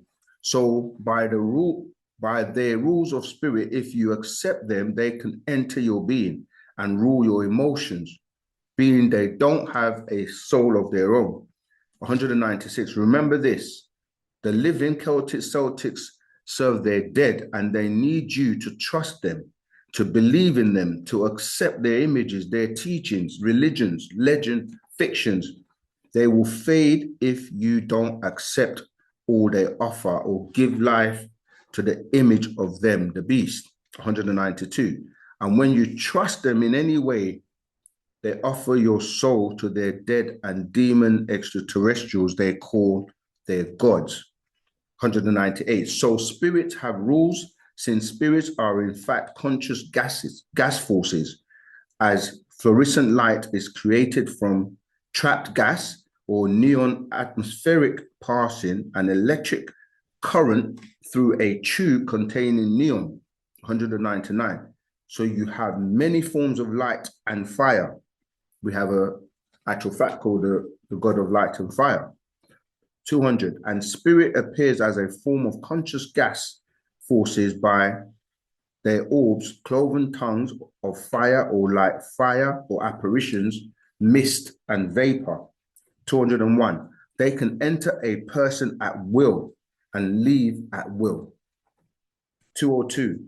So long as the entering and leaving are according to the rules and codes by which they exist. 203. So, and as a prism, once the wicked white light enters, it can reflect out other colors or modes to affect those around them. So when you take in that white light, you then act like the prism you see on the screen. And what you do is then reflect that to other people. 204. Just as their wicked spirits invade people's bodies, the Celtics have and still invade other cultures, religion, lands, and pretend to be of them and take over, as they did the religions of Mesopotamia, from dark-skinned people to them ruling the culture or religion, replacing all with their image, or as it says, giving life to the image of the beast. 205. Now the Jews, Christians, Muslims, Buddhists, Hindu, they win trust, then invade, then take over all the world today is invaded by them, working for their bloodlusting deities to cause all the world wars, the same people with new names, those of Genesis 6, verse 4 to 7. 206, yet this Yahweh Lord did not destroy all of them, Genesis 6, 7, because the God Elohim stepped in, Genesis 6, 13 to 14. And from this mistake was born from Noah a son, Ham a son, Canaan, Genesis 9, 18, who was wicked, Genesis 9, 22 to 25. The cursed seed of lepers, Leviticus 13, 11. 207. What do they look like? Human physical ghost, Leviticus 13, 1 to 59. White as snow. How do you know? It's the Canaanites. Read Leviticus 14, 33 to 34. 209. The land of Canaan was Cadmon, another name for Adam. It's now called Jerusalem or Israel, Palestine. Same religions, same cursed people behind all the religions of war and killing. The invaders of others, 209. So their spirit beings invade your mind and them as physical beings invade your lands. 210. They need to be welcomed, trusted, believed in to take over your lives and offer your soul to their deities. 211. They come with a smile on their non-Negroid African face to get you to trust the image of their race or sub-race. 212. Anyone, as long as they're not dark-skinned with kinky hair. 213. They come as other than your own DNA, so they keep a link to the Kaanu, the Canaanites, cursed seed, and as such, a link to their fire deities. 214. Once you look at their non-African image as your God, Savior, Messiah, Mahdi, angel, prophet, messenger, pope, Kohen, rabbi, imam, pastor, minister, bishop, reverend, leader, teacher, idol, mentor, friend, or lover, you open up your whole genealogy to their genie. They're called genius. Tutelary spirit. 215. Once you mix your genes with them and all your genetics or generic is given over to Gentiles or heathens. 216. They promise you 3 wishes in life, and if you trust in them, 1, good birth, excuse me, 2, good living, 3, good afterlife. Sorry. Right, we're nearly there. 217, that is what is genie in the bottle promises. The genie in the bottle promises you, that's 217. If you accept his dreams, for you as his Negro slave, he is your master and it's lies. 218. All lies. You're born sick, you live in abuse and die and are given over to their demons. That is what they really offer you. 219, this is really important. They use you to do their evils to others, and it's why all other races hate Negroes. You work for them, fight for them, kill for them, lie for them, steal for them, entertain them, praise them, worship them, sleep with them, try to act like them, die in his wars for them, police his streets for them, act for them, sing for them, dance for them, cook for them, serve them, and wait on them. 220, try to look like them, talk like them, walk like them, and you give them your all. 221, in return, you get nothing from them but racism, hate, abuse, drugs, killing, death, fake religious beliefs, and lies of liars. 222, you will even deny being African to be like him. or others and sell your very soul to him. 223. The fortune or misfortune becomes your fate because of the faith you put in others. 224. You're not Arabs. You're not Chinese. You're not Indians. You're not Asiatic. And you're not Aborigine. 225. You are Negroids, Nagaru. 226. You're from what is called Afafreye Ka'a, Africa. 227. You're not a part of their bloodline. 228. You're not a part of their family tree. 229. You are unique. No other race on this planet is like you. From your outside appearance to your inside emotions, you are a deity. You are God. 230. You are the first and will be the last. 231. Your fate is laid out and only you can give it over to others and their ways. You have your own way. 232. The fate of a person largely depends on the spirit forces that accompany them, and that's in their seed from which the person sprang. 233. Spirit rules provide for the evacuation of all spirits just before or at the time of death of who they possess. 234. Yet the spirit or spirit forces, 29 in all of your own, are permanent. 235. The invaders must leave from the person's lifeless body because they are not linked to the individual soul. 236. The soul existed long before the birth of the person, yet they cannot keep the person alive. 237. Only the spirit can bring one back if the soul has not departed the body. 238. If the burning stops and the spirit are still in that person, the soul as a solar being can be called to reignite the body and no other spirit can take over. 239. If a person exchanges body parts, such as a fake heart or other body part, this does not change the soul of the person. 240. If the body part is of an animal or other than human, the spirit of that being or animal will enter the person, yet not take over if they have a soul. 241. Just as has been proven, if a limb or finger is removed, the force field or the electromagnetic field of the body of it still records the finger there and is able to be seen. You know, you can see that with our curling photography and other methods. That is spirit power, electrobiology at work. 242. As with taking in others' blood, within 6 to 9 weeks, your own blood will replace it, yet the spirit in their blood will remain a part of you. You know, so when you do blood transfusions, this is what it's talking about. Your own blood replenishes every 6 to 9 weeks. 243, yet not able to take over if you have a soul.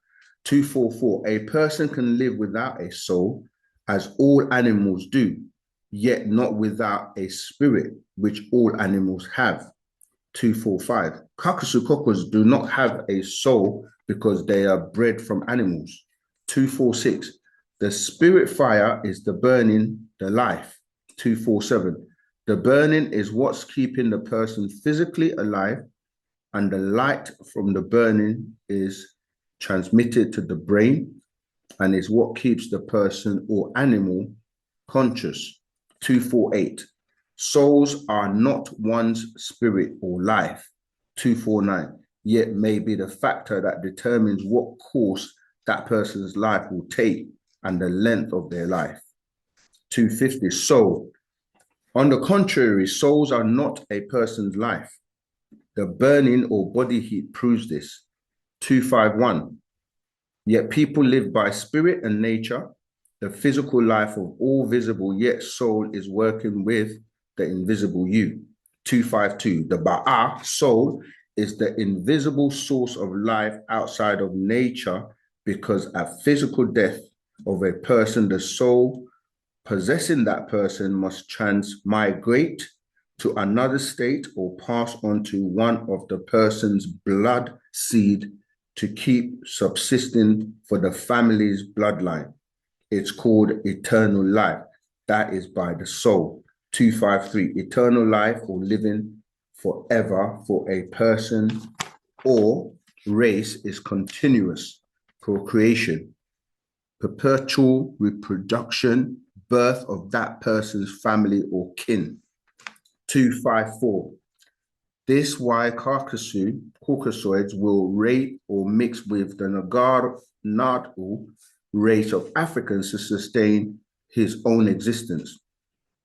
255, you look around you today, you will see he has mixed with all other races to sustain his dying race, as he knew his 6,000 years were coming to an end and used religion and music to interracial mix. 256, look at all the half breeds all over TV, cinemas. He can use them because most of them are half him and confused or without a soul. 257, you see no Nagar or Negroid, woolly-haired, dark-skinned African person is ever dead in the ethnical sense. 258, as long as two breeding Africans, male and female, are still alive and together, because all Nagar or Negroids are of the same origin or ancestral tree. 259, so in fact, as long as two breeding Africans live, all Negroid living or dead live through them. 260, all African Negroids are in fact the same flesh and blood with the same soul. 261, this is the last verse.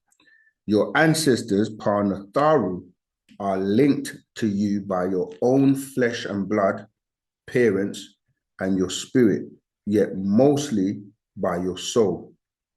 Mine your mind for the jewels of your soul. Right, so that was the entire Patarak, the prism, which today's class title from page 4, verse 37 was taken from, which is talking about, I'll just read it. So Nagaru Negroes are living beings, are packets of quantum energy as a part of the entire, all constantly exchanging information to information with the inexhaustible energy of Pa'ut, the all expanding. 38, it's also called a 0-point field and is described as an ocean of microscopic vibration in the space of ether. All right, so we're going to open up for any other questions.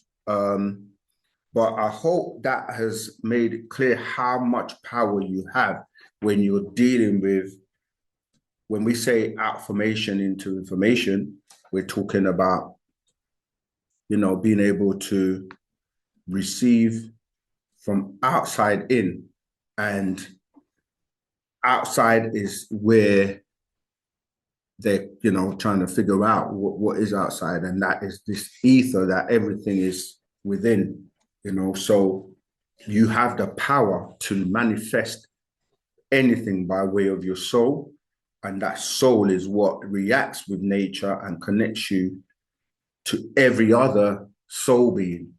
Of course, there's a lot of mixtures today, and so, you know, some people do get confused because they don't realize that these 29 personalities, the reason it's 29, not 30, because you're alive, so you have to subtract 1.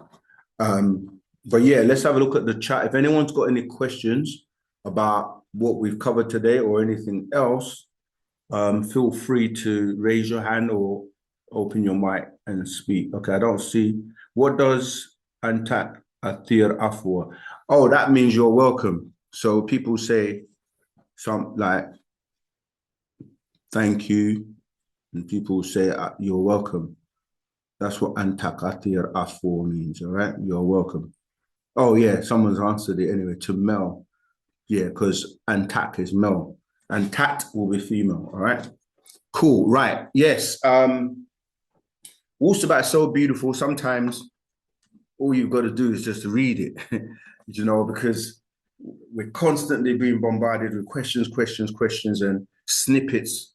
And sometimes people don't actually take the time out to just read and let it resonate, let it soak in. So I'm glad we were able to get through the whole of that part of that, the prism. Not sure, I'm pretty sure we got some in stock for those who don't have it. But yeah, anyone on Clubhouse, Zoom, any questions or comments or anything you want Yes, to ask? again, Yes, go ahead. Who's speaking? Hotep, Jose, Oh, Jose, yeah, Rahubat, go ahead. Rabat, 127 and 215. I guess you can read it and then give a bit of clarity, because 127 speaks about the end of burning. Yes. Okay. So let me read 127. It says, so in fact, when the burning stops permanently, the person loses all links to the body of physical feelings and consciousness, and that is the end of the physical life. Because the physical body, the skin suit, is only required on this realm.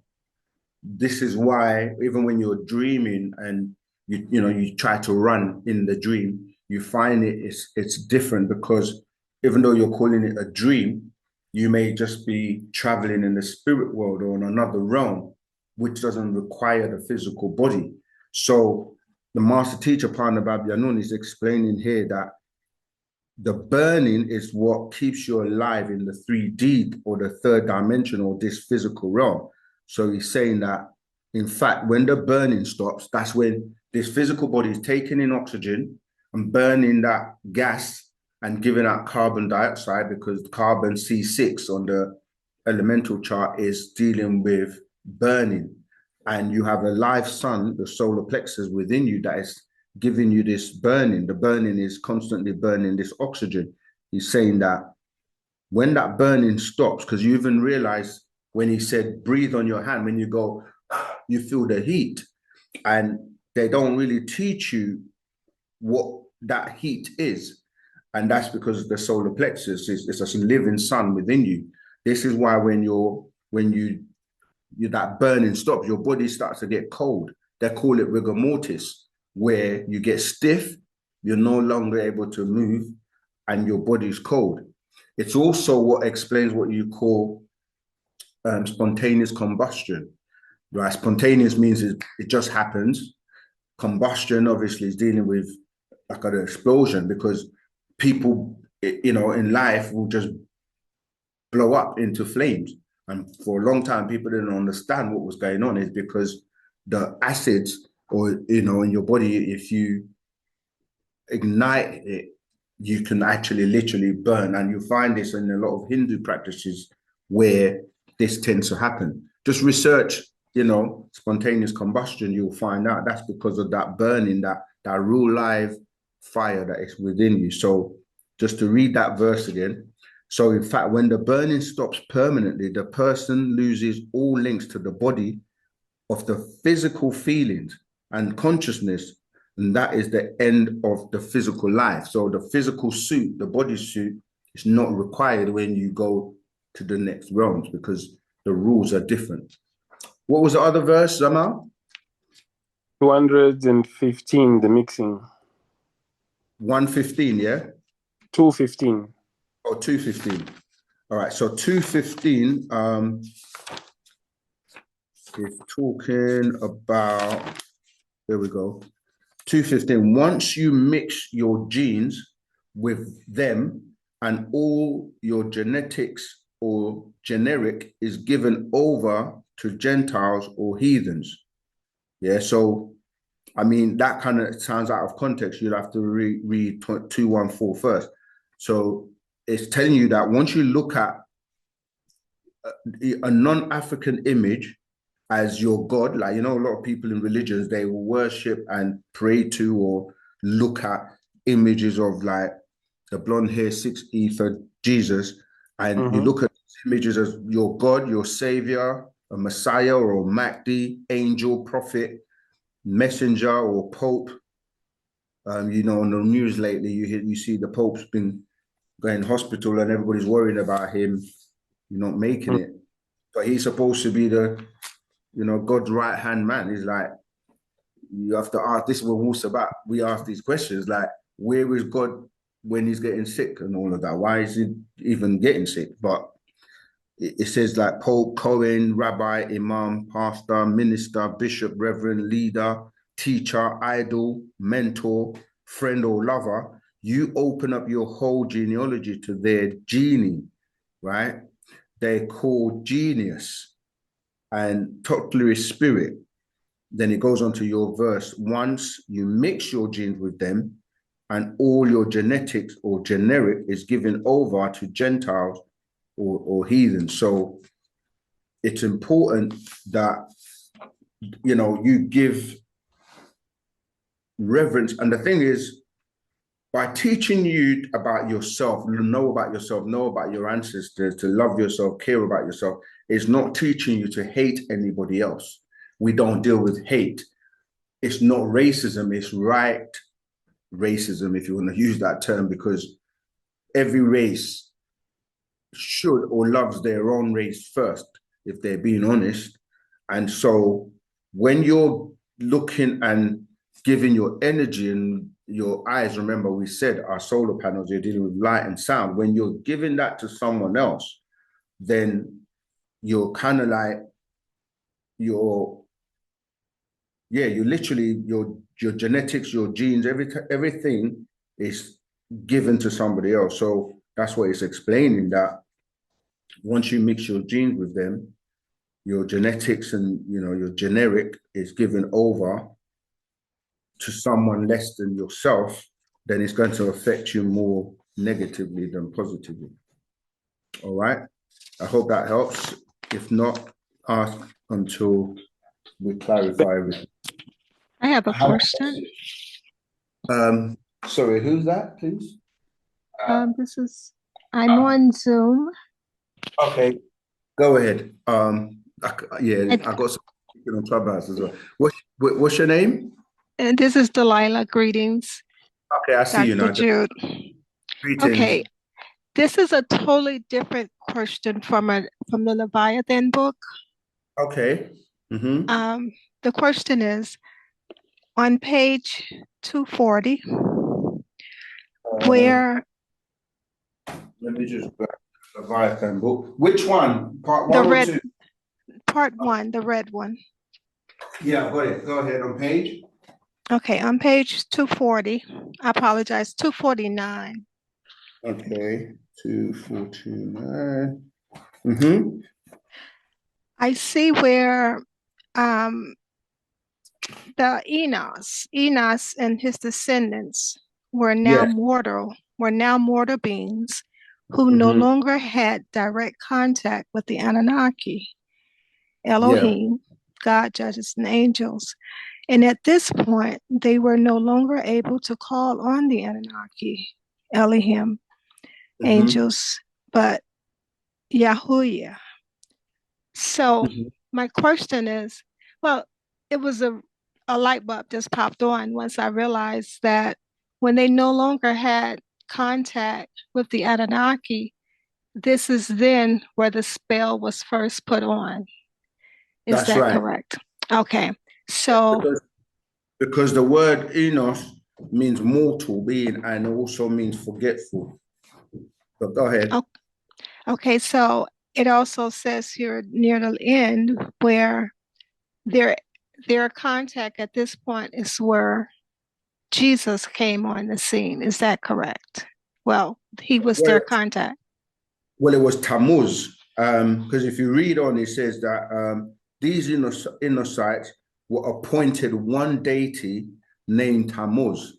And Tammuz, what the rendition from Tammuz is what became Jesus, as you say, because it says Tammuz in the Sumerian doctrine, then Yahshua HaMashiach, Catholicism, right? And then Isa al-Masih in Islam, and Jesus, the Messiah Christ in Christism.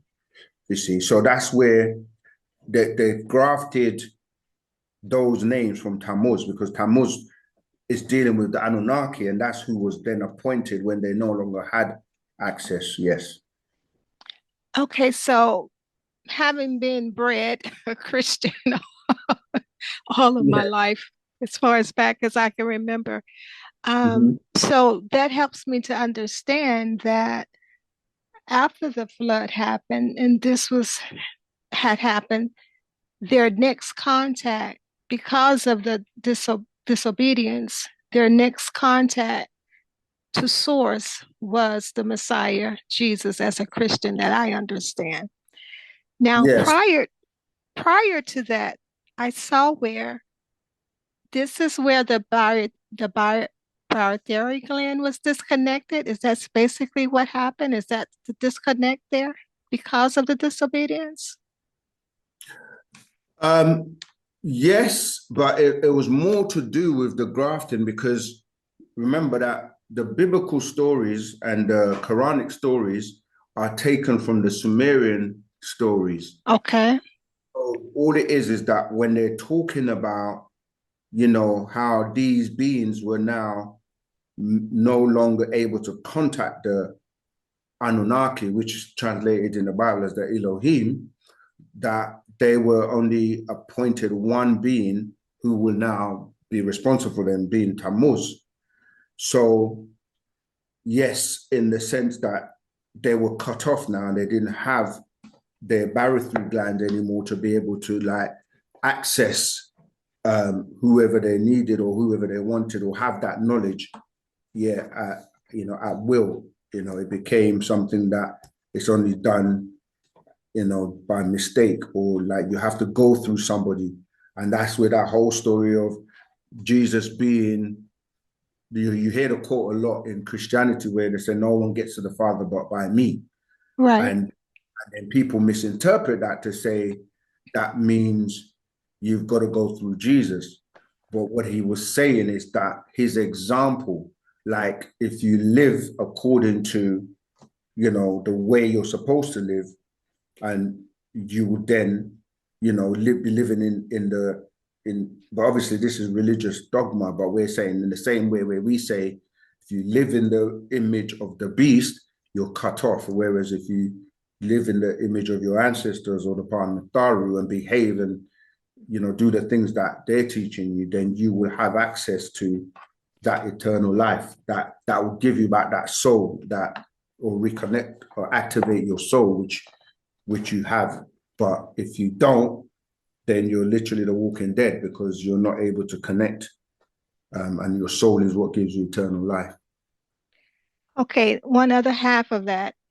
So Mm-hmm. is it possible to reach total agreeable state while in this skin suit? If No, no, it okay, isn't. okay, Because in this dimension, in this realm, you're dealing with polarity, and it's you can suppress the negative side to the point where you're functioning fully on your agreeable side, unless you're provoked or you need your disagreeable or the negative side, if you want to use that term. So you can give the illusion if you live a life of just being agreeable, you don't get, because of your environment, your energy, that you don't attract or are kind of pulled into that negativity, then you can look like you're purely agreeable, but it's always there. It's just that it's under control or suppressed until you need it. It's just the same way the Caucasian who doesn't have a soul, or even animals, they do something called imitation, where they're able to use instincts and they can learn how to cry and learn how to mimic emotions, because you see on TV all the time where actors are able to just cry on cue and it will look convincing like they have a soul, but that's just imitation or acting. So it's possible that people say, oh, my animals, when we say animals don't have a soul, they say my dog has a soul because it shows emotions or it cries, and if it sees another dog hurt, it will cry. But no, it's that is instinct. You're reacting off of instinct as opposed to from soul. The same way with dancing. Dancing, people look at people and they say, oh, they can dance. But when you look at it, it's choreography, which is different from moving naturally in time to music.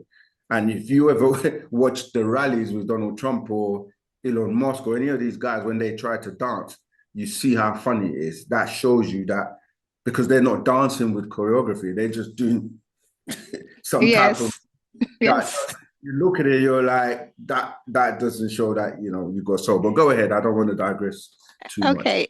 So last question is, so if the B gland was still intact, would that allow for us to maintain total agreeable state? If the what Since was if the pituitary gland yes. was still, Sorry, go if it ahead. if it was still intact, would that allow for us to maintain total agreeable state while we're in the skin suit? Absolutely, because by getting that barotheric gland back, you get to use your full brain capacity or power.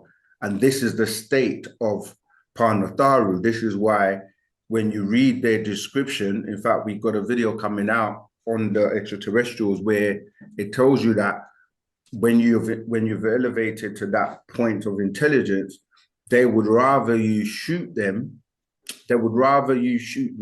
yeah, than do you any harm, because they know that the body or the physical body is something that they can just like re-inherit.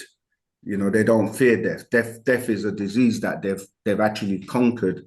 So yes, they're in that total state of bliss, but you have different levels of what we're calling Etherians, because Etherians have elevated to the point where some of them have leave to come here and go as they please. So they don't die as such. So yes, if you have full capacity of your brain, then you're going to be more intelligent and you're going to be able to do more than average human.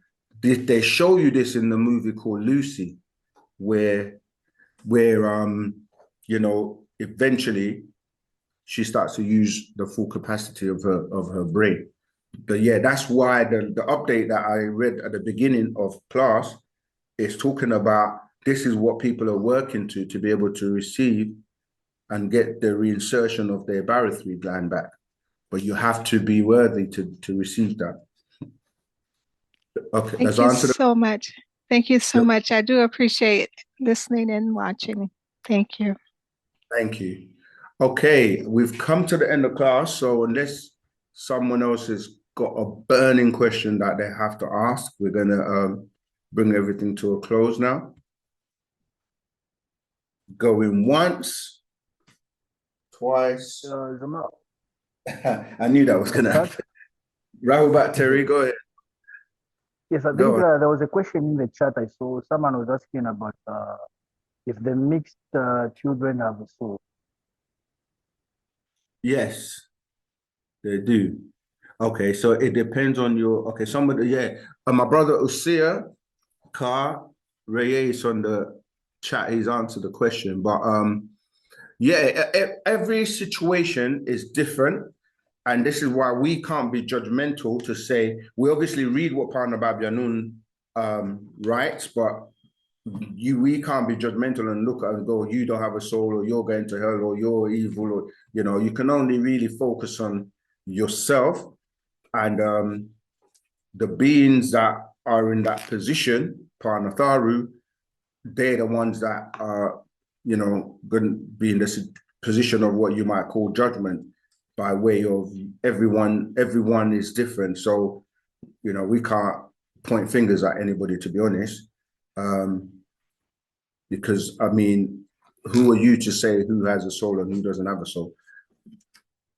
Or who is righteous and unrighteous, or who's going to make it? The best you can do is put to practice what Parnabab is teaching you, because there are people, because of their color, let's say black people, that might think, oh, we have a soul, so we're okay. But there are black people that don't have a soul, in terms of they've lost their soul, and equally, there are white people that are mixed, and just because they appear white doesn't mean that's their composition internally, and there are some who have a soul.